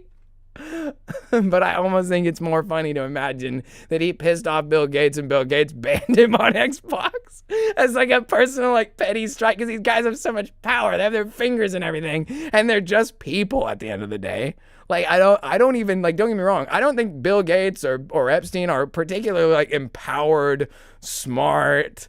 They're just inherited everying. Like, if I inherited everything, I'd be powerful and in charge, and there'd be nothing you could do about it. It's kind of a, these guys are the worst inheritors of their stuff of all time. Generations have passed, and the normies knew not a thing about the control scheme. And now we're living here in 2026, the year of like probably some of the most ridiculous things that have ever happened, and the normal people of the world now know about it. They now know that what was years ago completely unheard of, massive human trafficking networks, they're abducting kids, they're literally like eating kids. And if you said that, it was so unhinged. You were crazy. You're not invited to Thanksgiving. And I was like, well, looks like it's true. I mean, maybe they haven't fully proven that yet. I guess they have. They have. I saw the images. I mean, I can't tell you what I saw. And I don't know that we're really supposed to be seeing some things that are in there. It makes me wonder. Like, scrub your hard drive. I don't know. But there's literally no denying the reality of these people's evil. And so it starts for me with the media. It starts with the media covering up for everybody. And the progress in that is that people have begun to see the truth, not just for what it is, but that the system works to support the liars. It works to uphold the lie of the institution. And that is an incredible betrayal in the mind of anybody who believed in journalistic integrity or the value of the First Amendment, free speech, and like the point, right? It's almost like every amendment should come with like a counter amendment where it's like free speech, la la la la. But if you engage in evil propaganda, you're also executed. Like, you know what I mean? You can't just give people freedom and no consequence. It's true. Because you give everybody the ability to say whatever they want, they'll just lie all day. Like, that's what they've proven. I'm not saying we should become like some Zedong communism thing. I'm just saying that maybe we should consider United States experiment may not have been a success. And that's okay. You can take what you learned from this and build a new civilization and say, what worked, we'll keep that. What didn't work? Hell no. And so there's more bridges to cross in that regard. But man, it is crazy, and it's like everything's revolving. It's all evolving so fast that it's hard to kind of keep up with all of it. And, I saw Asman reporting it. If it reaches people like JD DeLay or Asman Gold or like mainstream kind of people who, no offense to them, but they're not conspiracy theorists. If they're reporting conspiracy, it has made it all the way out. And it doesn't mean it's perfect. It doesn't mean it's like fully articulate. But normal people now really believe there was an Epstein Island and that there was a bad guy and there's human trafficking and that they sold all these kids, they partied and they did all this stuff and none of them have paid. Nobody's been held to account. And what's worse is when you get really into it, you start to think like, well, maybe Epstein's not dead either. The statement we always used to make, I used to work in the weed industry. And you'd see products come down the line back then because, weed smokers are all into conspiracy theories, right? And there were products like, it's like pack of joints. And you open the lid and it said, Epstein didn't kill himself. And that was like 2014. We were 10 years ago talking about this, dude. Or maybe it wasn't that long. 2018, 2019. 2014 there was different revelations back then. But yeah, Epstein didn't kill himself because he didn't kill himself in like 2019, 2018. I don't remember. It's all a blur to me now. It's actually literally been like 6 or 8 years since all this started. But it's crazy, We're definitely, going through this and it's very transitional time for a lot of people. And, you see stuff like I mentioned earlier that guy, I forget his name, Ben something. Asman was talking about him earlier. He's basically like a news guy who went onto his mainstream news show and did a report on Pizzagate. And he talked all about the conspiracy of it, the way that these people know each other, the secret, like WikiLeaks emails and terminologies, the FBI logo with like the creepy pedo logos and how it's the logo for the pizza store. And like there was so much stuff. And of course he got fired. He had to move on with his life. And then 10 years later, here we are. And he's fully vindicated. And sometimes that's the cost of standing up for what's true. And I just want to applaud all of you who are here today who have stood up for what you knew was the truth, even against your own family. Because I can tell you there were hills that I chose to die on out of principle. That it's tough because when it's your own family who doesn't want to hear the truth, it's terrible, right? Remember we talked about the idea of like the truth of the gospel and how you want to share that with everyone. In the same way, to a lesser degree, finding out the reality about the world we live in is important to people. Like it gives new life to your purpose in the world. You realize this is not just some place you kind of hang out and like read books and watch movies and then, have beer after work and go back. Your scope changes because you're like, we're embroiled in an ancient war, dude. And it's real. It's not just made up. It's like your life can't just be about basic things like gardening anymore. And I'll tell you, I think you should remember to do the little things. Stop and smell the flowers, because if there's anything that the devil wants, he wants you to miss out on all the beauty of the Lord's creation, caught up in the fear and the chaos of all of it. Even if it is real and impending, don't let it be the only thing in your heart. Let your mind be filled with the Lord's peace, because victory belongs to the kingdom. And no matter how ugly all of this gets, we have to realize that there's a lot of people that got to go from knowing nothing to knowing a whole lot of crap. And if it's the Lord's will, they'll find out. It's like more of these revelations, right? You start to read into these archives or like, follow the people that do. And it turns into this thing where it's like, it turns out that COVID was probably just some sort of a dead man switch because Epstein didn't want to go to prison. And he and Bill Gates concocted the whole thing. And it's like, okay, I don't know if that's true, but that is crazy implication. So crazy. And then you hear other stories like there was that guy, Trevor Moore. You guys know about him? he was interviewed. He was saying all these crazy things about Epstein and the way that they groom people and all the crazy stuff that happens, talking about levels of detail that you couldn't even imagine. And then he kills himself right after that, supposedly. It's unimaginable to think how deep this thing really goes. But at the end of the day, it's we have a job to do. We have to keep holding the line so that people can know where the line is. Again, when it came to some of the earlier conspiracies, 9/11 and stuff, people would get so outraged about it because all those people died and they thought you were insensitive or that you were anti-Semitic or that you weren't anti-Muslim enough. You could not have a contrarian stance after America had just had its pride hit by a 747 or whatever, So that was a tough time, and people held the line like Martin and helped people like me find out that the truth was not what we thought, not what we were told by the lying media. And it's an incredible story. And then we move on. It's like a relay race, right? And we start to research stuff like, our generation's stuff. As soon as COVID happened, right, the cat was out of the bag and everybody was like, oh man, the corpo allegiance, the government, big pharma, they're working together. The news is being funded by Pfizer, and Pfizer's the one pushing the vax, and the government's the one paying for the vax with your taxpayer dollars. It was crazy, man. It was literally like one of those zombie movies. It was coming to life in real life, and everyone's seeing the measures they're taking. And one of the other things that always bothered me about it was that Trump always tried to blame China virus, and there was never any good evidence that it was really China. And I remember even as a conspiracy, there's a Wuhan lab, it's not looking right. The origins aren't looking right. What are these carriers getting caught on planes? Are they the ones, did they bring it there? Did they take it from there? What's happening? And then you see these emails, and it's almost like Bill Gates and Epstein have something to do with it. Do you think that their buddy Trump was just covering for them by pointing fingers at the farthest eastern country he could think of? Oh, it's certainly not here. Oh, but China, it's China. The point of the country as far away as possible, as distant from you as possible. Oh, it's definitely way over there. Nothing to see here.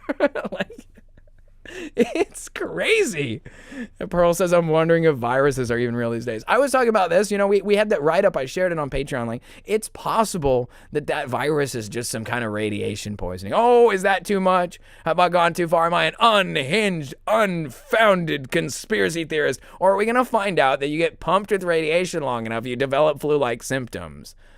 Right in time for the rollout of a brand new 5G network, of which now you can talk about. There was a period of time where if you mentioned the word 5G and it having anything to do with conspiracies, you'd be instantly removed from YouTube. But where's the money at these days? The Overton window moves. You can't just run a far left YouTube anymore. You have to allow some stuff to happen. I saw Owen Schroyer was a featured live stream on YouTube. And I was like, featured? Aren't you like a detractor? But then people would say, controlled op. But I mean, he's been yelling about Israel ever since he got thrown off of InfoWars. So it's maybe he's really making some inroads. I think the far left hated Trump, and they also hated Israel. And if you start turning on Trump and hating Israel, that's they like you to a point. they see, look, conservatives are even turning on Trump. There's an incentive for them to feature you. But I don't even think Owen's turned on Trump. I can't speak about. I've started to get to where it's I don't have commentary on individuals in media because I don't know these people. I don't even know if they really exist. In this age of AI, no offense, what if Owen Schroyer is a bot? I don't know. So I just stick to what I can see, which is that it's impacting people, right? Normal people are beginning to realize maybe they can't trust the media because the media covers up for crimes such as this that everyone can see are really happening. That's an incredible realization. If you can't trust the media is one of the primary detracting voices to any of your research. If you start realizing that there's connections here, it's usually the mainstream media that comes out and says, don't look over here, you're all conspiracy theorists, shut up. And people get pressured by other people in their circles to shut up because they don't want to be the one guy who's out talking about random, weird, unhinged things. Because it makes you the pariah, and people like to fit in. They like to get along. Life is hard, and we're all poor. How the heck are you going to have a better life by being everybody's enemy at the same time? You're like a weirdo. Let's just try to fit in, okay? There's a strong inclination to not be the weirdo. I get that. And this stuff, it does go deep, I was thinking about it, Epstein and the way that everything's connected. And I was Epstein and the White House, and his connections to the White House, Trump and the White House and their buddies. And he's mentioned 38,000 times in the emails. And I thought about White House and I thought to myself, Casablanca. And I was like, Casablanca, what is Casablanca? I'm like, what is that? And so I pulled it up. We looked it up. We're like, oh, what's Casablanca? And apparently, Casablanca is a 1942 American romantic drama film. And it's set during World War II. And I was like, wait a minute, what? 1942 film set during World War II? It's like in the war, during the war? I'm like, that's a little weird. But that just caught me off guard. I mean, I guess the world wasn't all at war. Many people were not at war. They were like living in their respective areas. But anyway, so we were looking through this and we noticed, and then we got down here and I was like, Epstein, White House, Casablanca, hold on. And this is not a conspiracy, really. It's just January 1942, brothers Julius and Philip G. Epstein were initially assigned to write the script. We're like, wait a minute, the Epstein brothers? Is that a thing? But of course it says, despite studio resistance, they left to work on Frank Capra's Why We Fight series. And I actually pulled that tab because I was like, what is that? Why We Fight is a series of 7 propaganda films produced by the U.S. Department of War from 1942 to 1945 during World War II. It was originally written for American soldiers to make them support the United States' involvement in the war, but U.S. President Franklin Roosevelt ordered distribution for public viewing. Now, I've seen some of these, actually, and they're very interesting because it's good old footage. But as you know, they're not even denying that they're propaganda films. And we know propaganda is not necessarily a bad word. It gets used as a bad word a lot, but it really just means they're trying to get you to think something. And it even says many entries feature Axis powers propaganda footage from up to 20 years earlier, recontextualized to promote the Allies. So it's just like they took everything that all of Germany was being built on, lied about it, and sold it back to the American people in preparation for the war. And they released it in the middle of the war. But it's just crazy, you know. It literally, when we look back at the Casablanca thing, there were details involved in this that they had written this. It was based on a book that existed before the war even started. And there's a long story about this. And anyway, I just thought that was interesting. I thought Casablanca, and then it just so happens to be involved with these Epstein guys. And really, they didn't write Casablanca. They wrote the propaganda that got us all to attack Germany during World War II. Interesting. There's no coincidences. There are no coincidences there to be heard. But yeah, totally crazy when you realize that this is literally something that's been going on the whole time. And it's not just like, it's a coincidence. Like that, those guys with the last name Epstein controlling the distribution of government propaganda, 70, 80 years ago, or however long it was now, 80 years ago. It was the same guy's parents or whatever. It was Epstein's grandpa. Like, we're literally, it's the same characters doing the same thing generation after generation. Like, have we really learned? I don't know. But it shows that this is something that it's always been going on and we didn't know. But now that we know, it's different. And now that the rest of the world is learning, it's different. And I think really what it comes down to for me is the realization that it's like if they're going to lie on this level about everything in the media, you can't trust the media at all. And so then you're starting to look at other things. Like, what are these other sources? If you can't trust the media because they're lying, what about like Hollywood and movies? Like, because this is a conglomeration. When the government media propaganda amalgamates with media, entertainment industry, Hollywood, all of a sudden you got propaganda movies convincing everyone to go to war with Germany in World War II. What? I think that there's a lot that's not understood about the Second World War, and I think that's probably something that more people are coming to terms with in this generation too. It's not just the Epstein stuff, but it's like the Israel, the Jew stuff, the Talmud stuff, and that's really big for people because it helps to understand the conflicts that have gone on in the past. The subsequent stuff that takes place as part of this old stuff that's been going on the whole time. Julius and Philip Epstein over here writing the propaganda for you. And it makes you wonder, like, is J. Epstein, Julius J. Epstein, is it Julius Jeffrey Epstein? Is that what his name is? Why doesn't it tell you what his middle name is? Oh, this is even better. Check this out. I heard about this earlier and I almost missed it. Julius J. Epstein, one of these two, is an American screenwriter. Ooh, he's a ghoul, who had a long career, best remembered for his screenplay written with his twin brother Philip and Howard E. Cook. You guys, I guess this is Koch, right? The Koch brothers, big investment bankers and all that.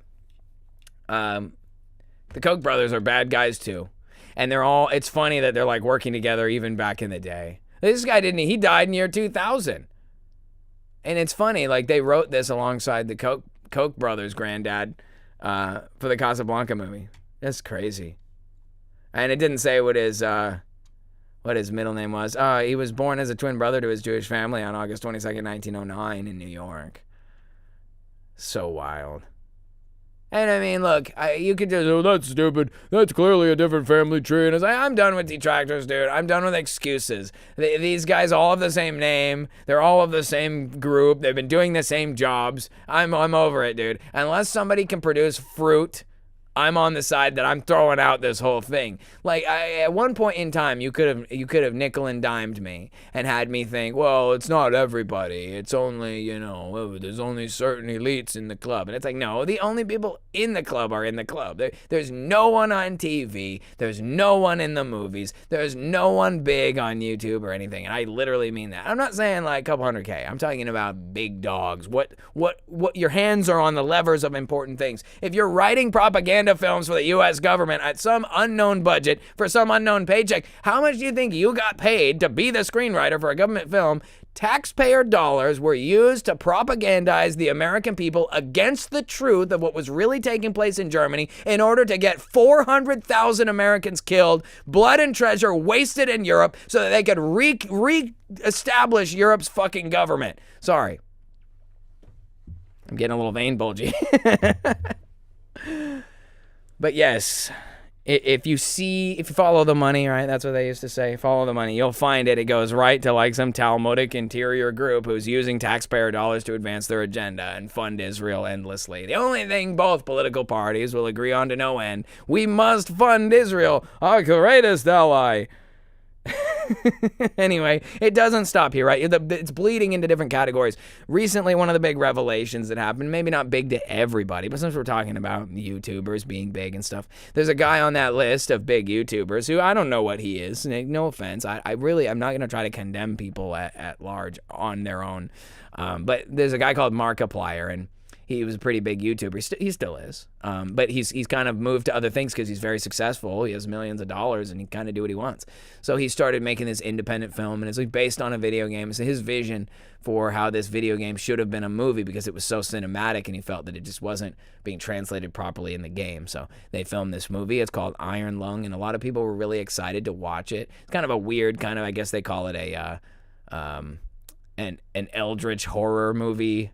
Like, I don't know exactly how to explain that. It's just weird. It's like a sea of blood, and he's like in a submarine, and he's like having problems. It's leaking and stuff. It's just this crazy kind of thriller movie, and totally independently made. And when it first dropped, because, the theater's dead, right? Nobody goes to see movies anymore, at least not the way they used to. It had a little bit of a comeback in the last couple years, but, the movies just aren't good like they used to be. They don't have the heart and soul that they used to have. So this guy, being an indie filmmaker, got a lot of people to go to the theaters and watch it. They had a really great box office opening weekend, and they were on the charts. They were the number one movie on the charts for a time. And there was another movie coming up that was going to pass them. Everybody knew it, but everyone was really excited to be on the list, right? For the crew, the fans, Mark himself, all these people really excited to make it and to be like, we're in Hollywood now. And they literally just deleted him off the list. And a lot of people were talking about this controversy because it was literally like they were going to get bypassed anyway, wouldn't be at the top of the list. But what it came down to was that Hollywood realized that they're hemorrhaging, they're bleeding. And they saw this and they're like, dude, if you let normies realize that they don't need us, we will starve to death. Because I can't speak to everybody, but if a guy who is on his own can make independent films and have them be about things we actually want to see and no wokey nonsense, like, let's get back to good filmmaking. Someone's going to do it for the virtue of the fact that we don't have good movies anymore.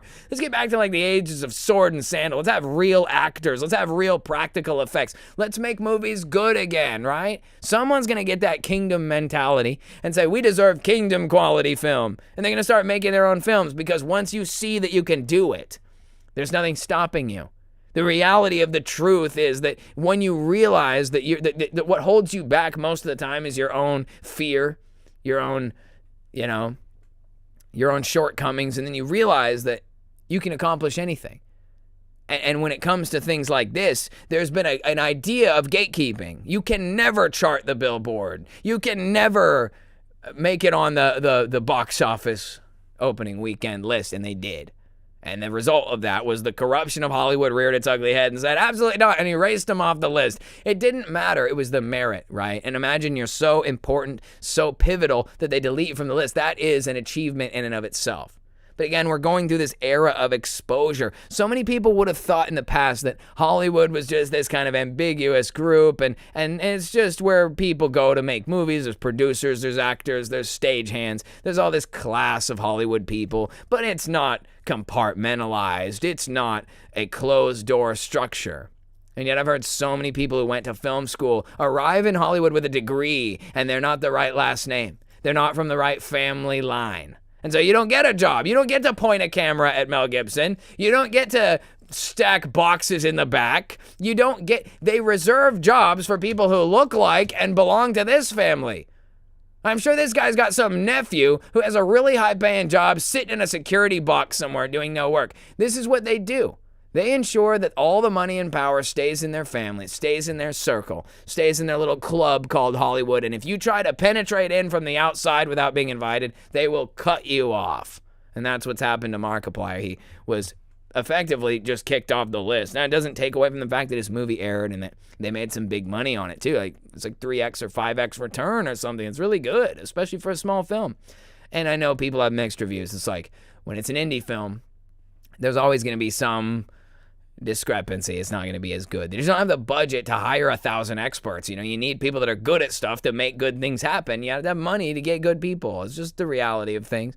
So, people have mixed reviews, and I haven't seen it. But I just think on an achievement basis, it's great. And since we're going through this big expose, we're looking at the progress of things. The general public just got a huge eye-opening awakening into how corrupt Hollywood is.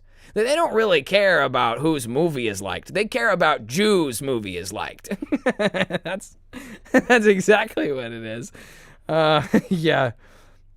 But, that's kind of how propaganda works, right? Like behind every fictional story, there's reality. There's truth behind everything that there is. And like, even when it comes to like fictional stories, books, whatever, you don't just see a printout of abstract squiggles and colors on a sheet. It's like, that wouldn't resonate. You wouldn't recognize that. So they use things we associate with, people and times and places that are familiar, vehicles and stuff that we relate to. because you can build a relationship with a film, like with a character in a film. You can begin to understand and feel for these people in these movies because you can relate to them because they're people. And then when there's the part about the whatever spaceship, Galactic Federation stuff, that's the fantasy of the story. And we can allow that because we have the suspension of disbelief. To where it's like, we no longer think it's impossible for this starship, whatever. And we know that these are all normal people in there. And what would it be like to live in a world that was like that? And those are what make movies fascinating, is that foundation of reality and that suspension of disbelief sprinkled in through the fantasy. And what I think has happened with a lot of the narratives these days is that they become all about the fantasy and not about the truth. And that is really what deprives everybody of a real film. When you have a movie about, like, no offense, some small skinny chick, like, beating up all these grown men military operators, it starts to be like, well, that's not how it really works, dude. Like, we liked Tomb Raider and Lara Croft because she was, like, tough and kick-ass, but we knew it was like a video game. It wasn't supposed to be real. And there's all these movies and shows where they try to be, well, it's just how girl power is. And there's so much agenda. Why can't we just enjoy, like, you could make the same movie with a chick beating up big dudes and it'd be like, oh, because she's the cool chick, and it not be agendized, and then we can like it. We don't have to be programmed by it to appreciate it. And that's, I think, the dishonesty of Hollywood in this day and age, is that we have to deal with the fact that it is completely propagandistic. It is completely wholly controlled, and there's no getting in, right? So you've got the media is corrupt, the government is corrupt, as we know, right? Like Obama or Trump, pick your poison, right? Biden, it's all the same thing. The government's corrupt, the media is corrupt, Hollywood is corrupt. And we're getting somewhere, right? And it's not just because they're randomly corrupt. It's because they're involved in an ancient, satanic, Talmudic, multi-generational cult criminal mafia that dates back at least several hundred, if not thousands of years. And what this tells me is if you can see it, and now other people can see it too, it's only a matter of time before people start to see the other stuff that we know about. And so for all this time, we've been treated as pariahs by individuals because you knew about chemtrails, or because you knew about Epstein, of all things, or you knew about Russiagate, or you knew about the elections being stolen. You knew any of these things, and you got called a crazy conspiracy theorist. It wasn't because you were wrong. You just didn't have the lever of power to assert that your version of reality was true. History is always written by the victors, and none of us have ever held the lever of victory, not in our lifetime. So the story just says what they want it to say. Oh, the vaccine, oh no, it doesn't have to be a preventative measure, just something that makes you feel good before a virus comes out. It reinvented the definition of vaccine because the vaccine they made didn't meet the definition, so they changed the definition. It was a literal 1984. It's like, what is going on, man? I watched all this. I saw it, you saw it, we were here for it, and now we have to live through this time where it's like, yeah, you're vindicated, but you don't get anything over it. You know, I'm not saying that you want to get something, but you would hope that after holding the line for so long that it would get you somewhere. And maybe that's where we're at. We're right now at that time in history where people are all of a sudden going to start looking up and be like, maybe those conspiracy theorists knew something that I don't know. And maybe they'll listen to you next time. And I'm hoping that they do, because I'm tired of being vilified for what I know is true. The next time I go to tell you something that sounds unhinged, the next time I go to present to you something that might seem cognitively dissonant, when you're like, well, that's not possible because, you know how people do. Consider the fact that everything we've seen here in the last 2 weeks really shows that you can't trust the authorities, the official narrative. And that doesn't mean that every random conspiracy theory is correct. It just means, why don't we for a second start to think for a moment? Maybe we don't have all the answers. What is it that guy knows? If that guy is convinced that something crazy is about to happen, that there's a multi-generational cult running the world, they have islands, they're human trafficking, they're using blackmail schemes to control politics and private institutions, Hollywood and politics and everything. It's a conglomeration of multi-generational mind control that's taking place. And if you were to try and articulate that, you'd seem crazy. But now we know that stuff like that is real. And so now when we go to articulate other things that seem crazy, can we be a people that have learned from our mistakes? Can we be a civilization that says, look, the half-life between the conspiracy theory being insane and being true has gotten shorter than ever before. Is that progress? Absolutely. Is it perfect? No. Is it cohesive? Is it complete? No. But it is progress. And I'm quite impressed, really. Because I remember the sentiment was so different. You know, when we were conspiracy theorists before, it took a lot of integrity to be the guy that goes down on the hill of truth. Whether it was about Christianity and Christ, or whether it was about something different, like that, knowing that these guys are bad, knowing that those chemtrails are being sprayed. There's no denying what you see with your own eyes, right? And everybody who called you crazy just didn't understand the difference between a contrail and a chemtrail. Contrail being like a steam trail that comes from the friction of the plane wing surface, the condensation friction heats up, it leaves a steam trail, and then it just goes away like immediately. An elongated, dark-colored, smoky trail that spreads out, fills the entire sky for 3 days is not natural. It is not explicable by standard means. And every time somebody gaslit you about it, they were a sack of crap. Even these people who were ignorant were behaving as an agent of this. They're the useful idiots discussed in Marxism. Because it's literally, these people didn't know. They didn't know the difference between contrails and chemtrails. They just said you were wrong. Nope, I don't like the implication. Nope. And I'm hoping that we're moving as a group towards a social consciousness that is better than that, smarter than that, realizing that, no, we don't have the answer until we have the answer, so I'm going to keep searching. I need to know. I'm not happy with the sitting here doing nothing doctrine. I want to see things change. When I see people talking about this stuff, I think it's great.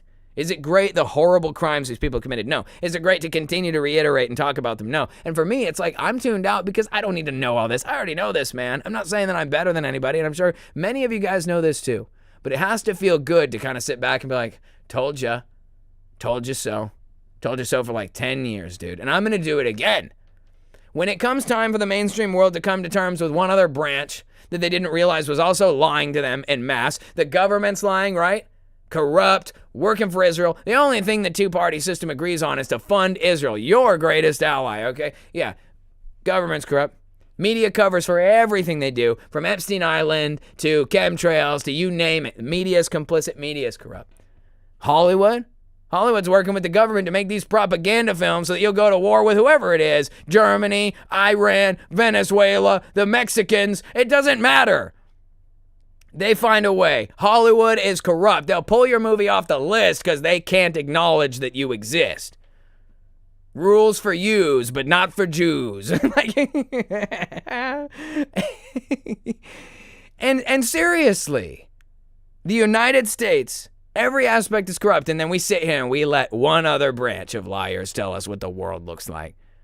We're sitting here, oh, it's a ball flying through space. You know, Neil deGrasse Tyson. Let's search the Epstein files for his name. Is anybody looking for Bill Nye on the Epstein files? Why don't we start approaching space organization names and start combing through the list and see which space organization people are involved with Epstein Island? I bet nobody's thinking to check that because the normies don't know that NASA's also fucking fake. Forgive me. Sorry. Pardon my French. Space is not real, right? If we can't trust the government, the media, Hollywood, the education department, we can't trust anybody. Oh, but NASA's not lying. That's the next one. I got a bridge to sell all you guys who just now figured out about Epstein in the last 2 weeks. Now you guys got to figure out about the moon landing, which is even worse. You should have been on the moon landing first, guys. What's wrong with you? The moon landing was BS before anybody knew about. It was 1969 when a papier-mâché piece of crap was supposedly landed on the moon. That was like a long time ago. And yeah, NASA is not, that ain't pretty. And that's, I think, our next objective as conspiracy realists, truther, critical thinker type people, is to basically say, guys, you see this? You see how everyone said it was Epstein? They said it was chemtrails. They said it was Hollywood, elite pedophiles, and they were right. Now let's go and ask the people who think the earth is flat. And don't just attack them. Pretend you can't trust NASA because you can't. And listen to what flat earth people have to say now.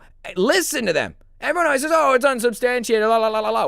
Let's watch the experiments with lasers. Let's watch scientific discussions about surface tension. Let's talk about buoyancy and density, the actual governing systems in the world. Let's talk about what the Bible says. Let's talk about ancient cosmologies. Let's talk about how the Big Bang didn't even exist until 1931. They didn't even invent Big Bang until like right before World War II. I guess it's in the middle there.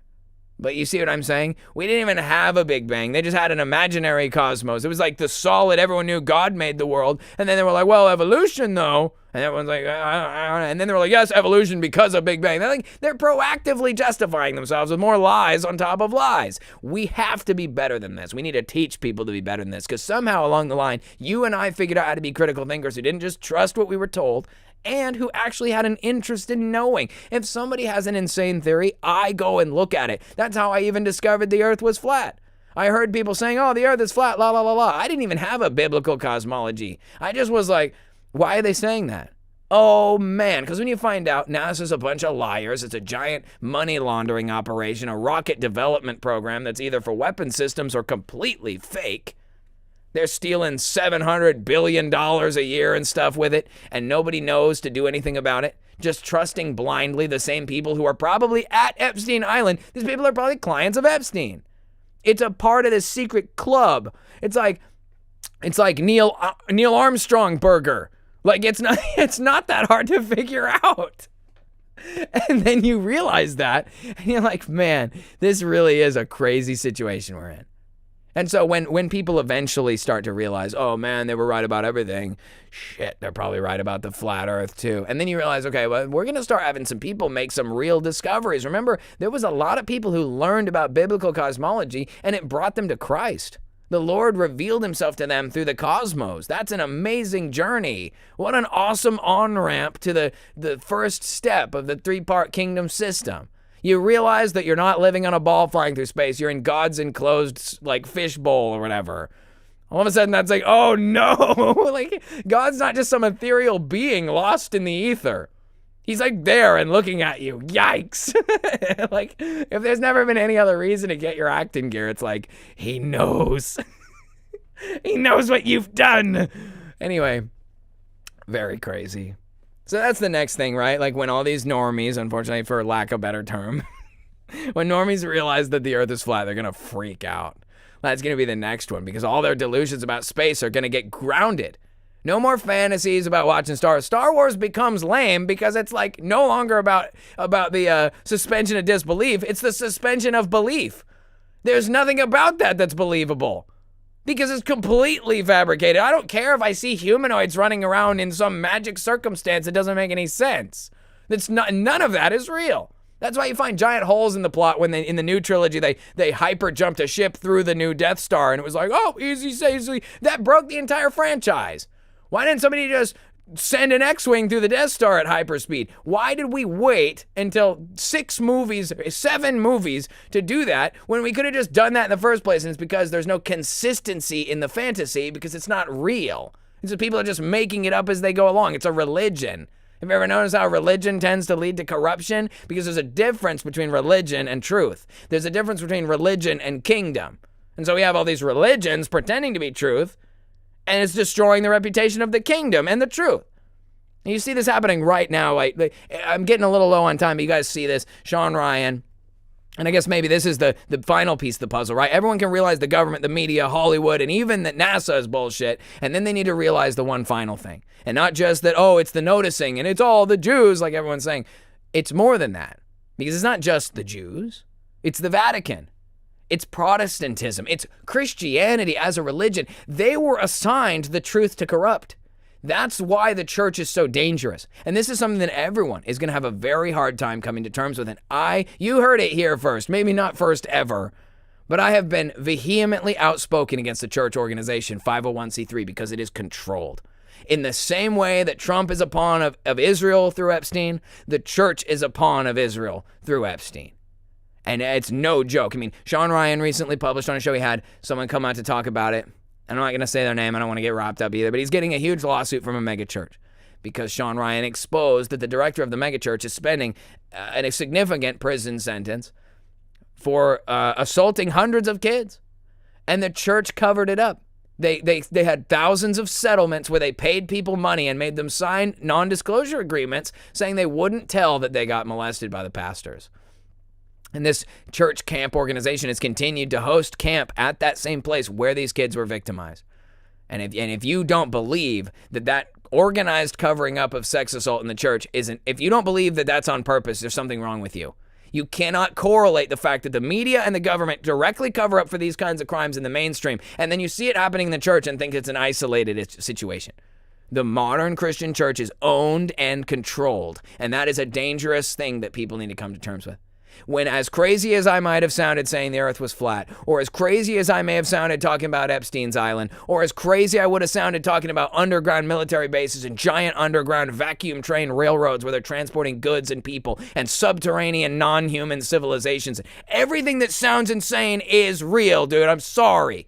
And the next most insane thing is the reality of the fact that we're literally living in a fishbowl under the throne of God, subjected to all kinds of wickedness and evil by the behest of these corporate, wicked, evil people.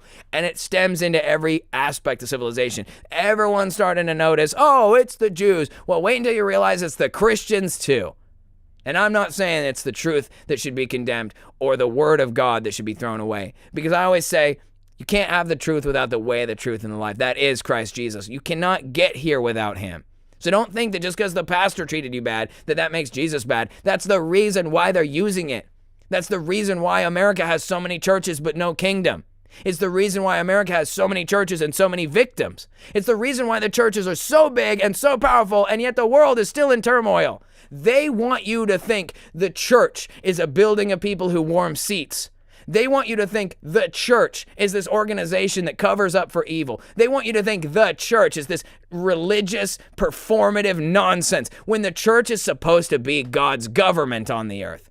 That is the biggest lie they've ever told. If you got an umbrella conspiracy, if you want to know about where all the other ones fit, Epstein, 9/11, the shape of the earth, every single one of those conspiracies fits under the grandest conspiracy of all time, which is that these people want you to believe that Jesus Christ is not the Son of God, that God did not create the world, that the Holy Spirit is not here to be with you in these times of trial and tribulation, nor do they want you to believe that you were fearfully and wonderfully made, known before the foundation of the earth, known before you were formed in your mother's womb, that you were created with a purpose, a plan, called according to his purposes to be prospered and not harmed.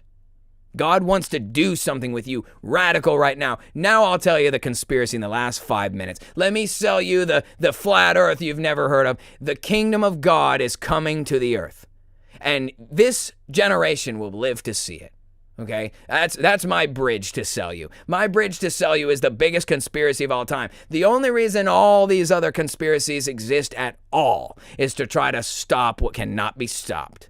Thy will be done, thy kingdom come on earth as it is in heaven. It isn't just a good idea, it's a guarantee. And I can tell you that might sound crazy now because we look at the world now, we think we know everything. Oh, Jesus already came back in the first century. Oh, we're waiting for this rapture. We're waiting for Magog War. We're waiting for the end times. And I'm telling you, we are working towards the true end. And it isn't going to be some catastrophic destruction that everybody wants it to be. We're going to build the kingdom together.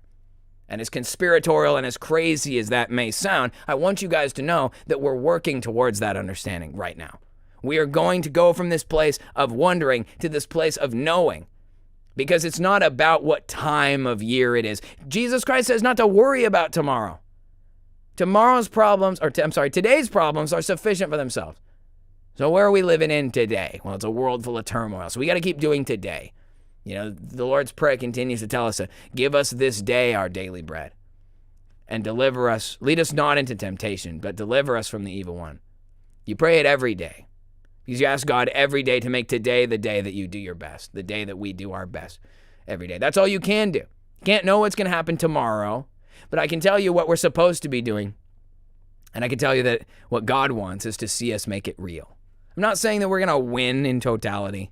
I'm not saying that you're going to see all these bad guys punished for their crimes, although I'd like to.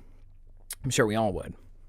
But what I can tell you is that God's kingdom is coming to life in the hearts of people right now. Don't call me crazy. Don't call me a liar. Don't call me stupid until you look at the world and see how many people have awoken to the reality of this place. And every time another Epstein, every time another iron lung, every time another expose to the wretchedness of this thing, another church suing Sean Ryan for exposing the truth that they're guilty of. Every time this happens, we get a little bit closer, and there's going to come a day when the dam breaks. Don't take my word for it. The people are waking up. And instead of just waiting, I think it's our turn to push. If everything's going to start swinging this way, I want to be at the front of the pack pulling with all my might. That is what CDM is all about, guys. What's the progress look like? We're making progress. The people have begun to move. And we are going to make an exodus out of the system. We're going to exodus out of this slavery, out of this mindset of fealty to the evil one, of believing in Satan's authority, giving all of our authority away to Satan and systems of Satan. Those days are behind us, and the reason why I know it's true is this. Jesus Christ didn't come to the world and appear as this conquering hero who just smashed everybody and demanded respect. He showed up as an example of how we should be, how we should live, and he did a good job. And he wasn't powerless. He was powerful. He had the ability to change matter and teleport and spawn fish and money, and to heal people, to resurrect from the dead, not just himself, but Lazarus, and apparently many others at the first resurrection. And that's an incredible reality. This guy lived by example. Jesus Christ is a man of results and a man of example, and so he looks at us and has this inclination to us to see us be people of example, to seek first the kingdom and his righteousness, and everything else will come. Jesus Christ was a man about kingdom and righteousness, and he built a 1,000-year kingdom that can never be forgotten. It can't even be erased with all the effort they put into it. And his kingdom is forever expanding. Look at us. We're in it now. We're on the on-ramp. We're taking off. We're trusting God. We're taking the risk, and we're doing the work, right? That's what CDM is all about. That's what this is all about. I really believe it's all happening. It ain't about white hats. It ain't about Trump and the Patriots. It ain't about left or right, red versus blue. It ain't about Catholics or Protestants. It ain't about Jews. It ain't about any of that. It's about God's plan for humanity. Y'all think he'd just abandon us all to just die? What kind of God are you following? I was fearfully and wonderfully made. It's like if I'm on this bus, we're not crashing. You know, speak for yourself how you want to be seen. But I know I'm a son of God, of the Most High. I know that I was put here for a reason, not just to flop around and die, and neither are you. And I think now is the time that we rise. This is the time for the rise of the kingdom. No more boring church, no more boring religion, no more unchecked corruption. It's time we raise our own banner, a higher standard. We expect fruit, and we produce it, and we give examples to other people so they can see that it's real. No longer do we need to disbelieve because we can't see it. We can hope for what we can't see, but we can build with our own hands something the world can see, and that is the truth that the kingdom is real. It exists in the hearts and minds of God's people. It exists in a realm that is not here, but it can come here, and it will. And that is my final, most preposterous thing. We have progressed very far from a bunch of weirdos on the internet who didn't know anything. Now that we've got some vindication, let's take it to the next level. Let's say it sounds crazy, but they always sound crazy before they come to be true. So what's the half-life on conspiracies now? I don't know, at 6 months? Maybe I should be more careful talking about the kingdom of God coming, because if we got 6 months for that to be true, then holy crap, we got a lot of work to do. But yeah, with all that said, guys, I hope that I covered everything I wanted to cover tonight. We're basically out of time, but you know, where are we at? We're moving forward. We're persevering. Despite all the hiccups, all the problems, despite my back, and everything else that's going on, I really do believe the kingdom is coming to the world. It's coming right now in the hearts and minds of these people right here. I think that is proof enough that it's real and it's not a conspiracy theory, and we get to be the founding fathers of that in that sense. We get to be this generation's people who told you so. And I am more than excited to be that. I will go down in history as the guy that told you so about the kingdom any day, my man, because you know who else went down for that? Jesus Christ. He was a good man, and he is alive today. He's king today. And that, to me, is the best thing, right? If he wants you to be like him, I'm going to be like him. The kingdom is not of this world. My kingdom is like. The kingdom is a beautiful and wonderful thing. And I think that it's not only our destination, but it is my motivation. And that's what I really live for. And I can't wait to be bringing out all this cool stuff. We got books, we got movies eventually, CDM, Christian Dominion Media, right? We're going to take all these rotten systems and replace them with something better, because that's what it means to trust God, take the risk, and do the work. All right? Guys, I love you all. Thank you so much for being here for another level 80 of the Main Character Podcast, made possible by the Cult of Con. That's you guys. I am Con Man, and thank you all so much for being here. And of course, we will be back next week, as always. I hope to see you guys on Sunday for Sunday service. And yeah, keep up the good fight, guys. We are closer today than we ever have been before. God bless you guys. Take it easy. What you think, rearranging your mentality, got some Kool-Aid you can drink. It's a scam, it's a plan, it's a con, and I'm your man. You know I tell it like it is, I hold the secrets in my hands. Reflection and introspection is my profession. I'm recklessly disrespecting what you expect, and investing in my discretion, teaching the lessons, impressions to keep you guessing what I do next, man. Now when the 1,000 years have expired, Satan will be released from his prison. He will go forth to deceive the nations which are in the four corners of the earth, Gog and Magog, to gather them together for the final battle, an army whose number is as the sand of the sea. It's amazing the affirmations that come my way when I fake it until I make it. The truth is waiting, complacent organizations. They say I'm racist, they hate, and they making payments on my vacation. I'm the man, I'm the king, I'm rejecting what you think. Rearranging your mentality, got some Kool-Aid you can drink. It's a scam, it's a plan, it's a con, and I'm your man. You know I tell it like it is, I hold the secrets in my hands. Reflection and introspection is my profession. I'm recklessly disrespecting what you expect, and investing in my discretion, teaching the lessons, impressions to keep you guessing what I do next, man. I'm the man, I'm the king, I'm rejecting what you think. they got some Kool-Aid you can drink. It's a scam, it's a plan, it's a con, and I'm your man. You know I tell it like it is, I hold the secrets in my hands. They went forth to the center of the earth, surrounding the camp of the saints and his beloved city. And the fire of God came down from heaven and devoured them.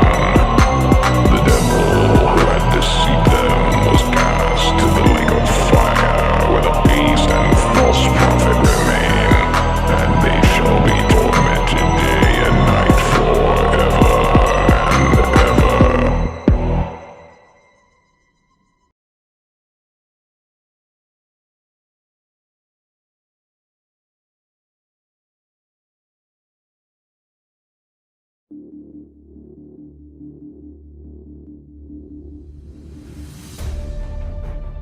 History is a set of lies agreed upon, and history has always been written by the victors. Biblical prophecy has been a subject of great mystery and great debate for centuries. Perhaps the most divisive of these prophecies are found in the book of Revelation, which details a series of apocalyptic events central to the life and times of Jesus Christ. Not only does this epic speak of cataclysmic events and the millennial reign of Christ and his saints on earth, in which Satan is bound for 1,000 years, the book also states that Satan will be released for a time to deceive the nations of the world into waging war against Jesus Christ and his kingdom. There must be people who live on the earth during this time of Satan's great deceit. Could we be those people?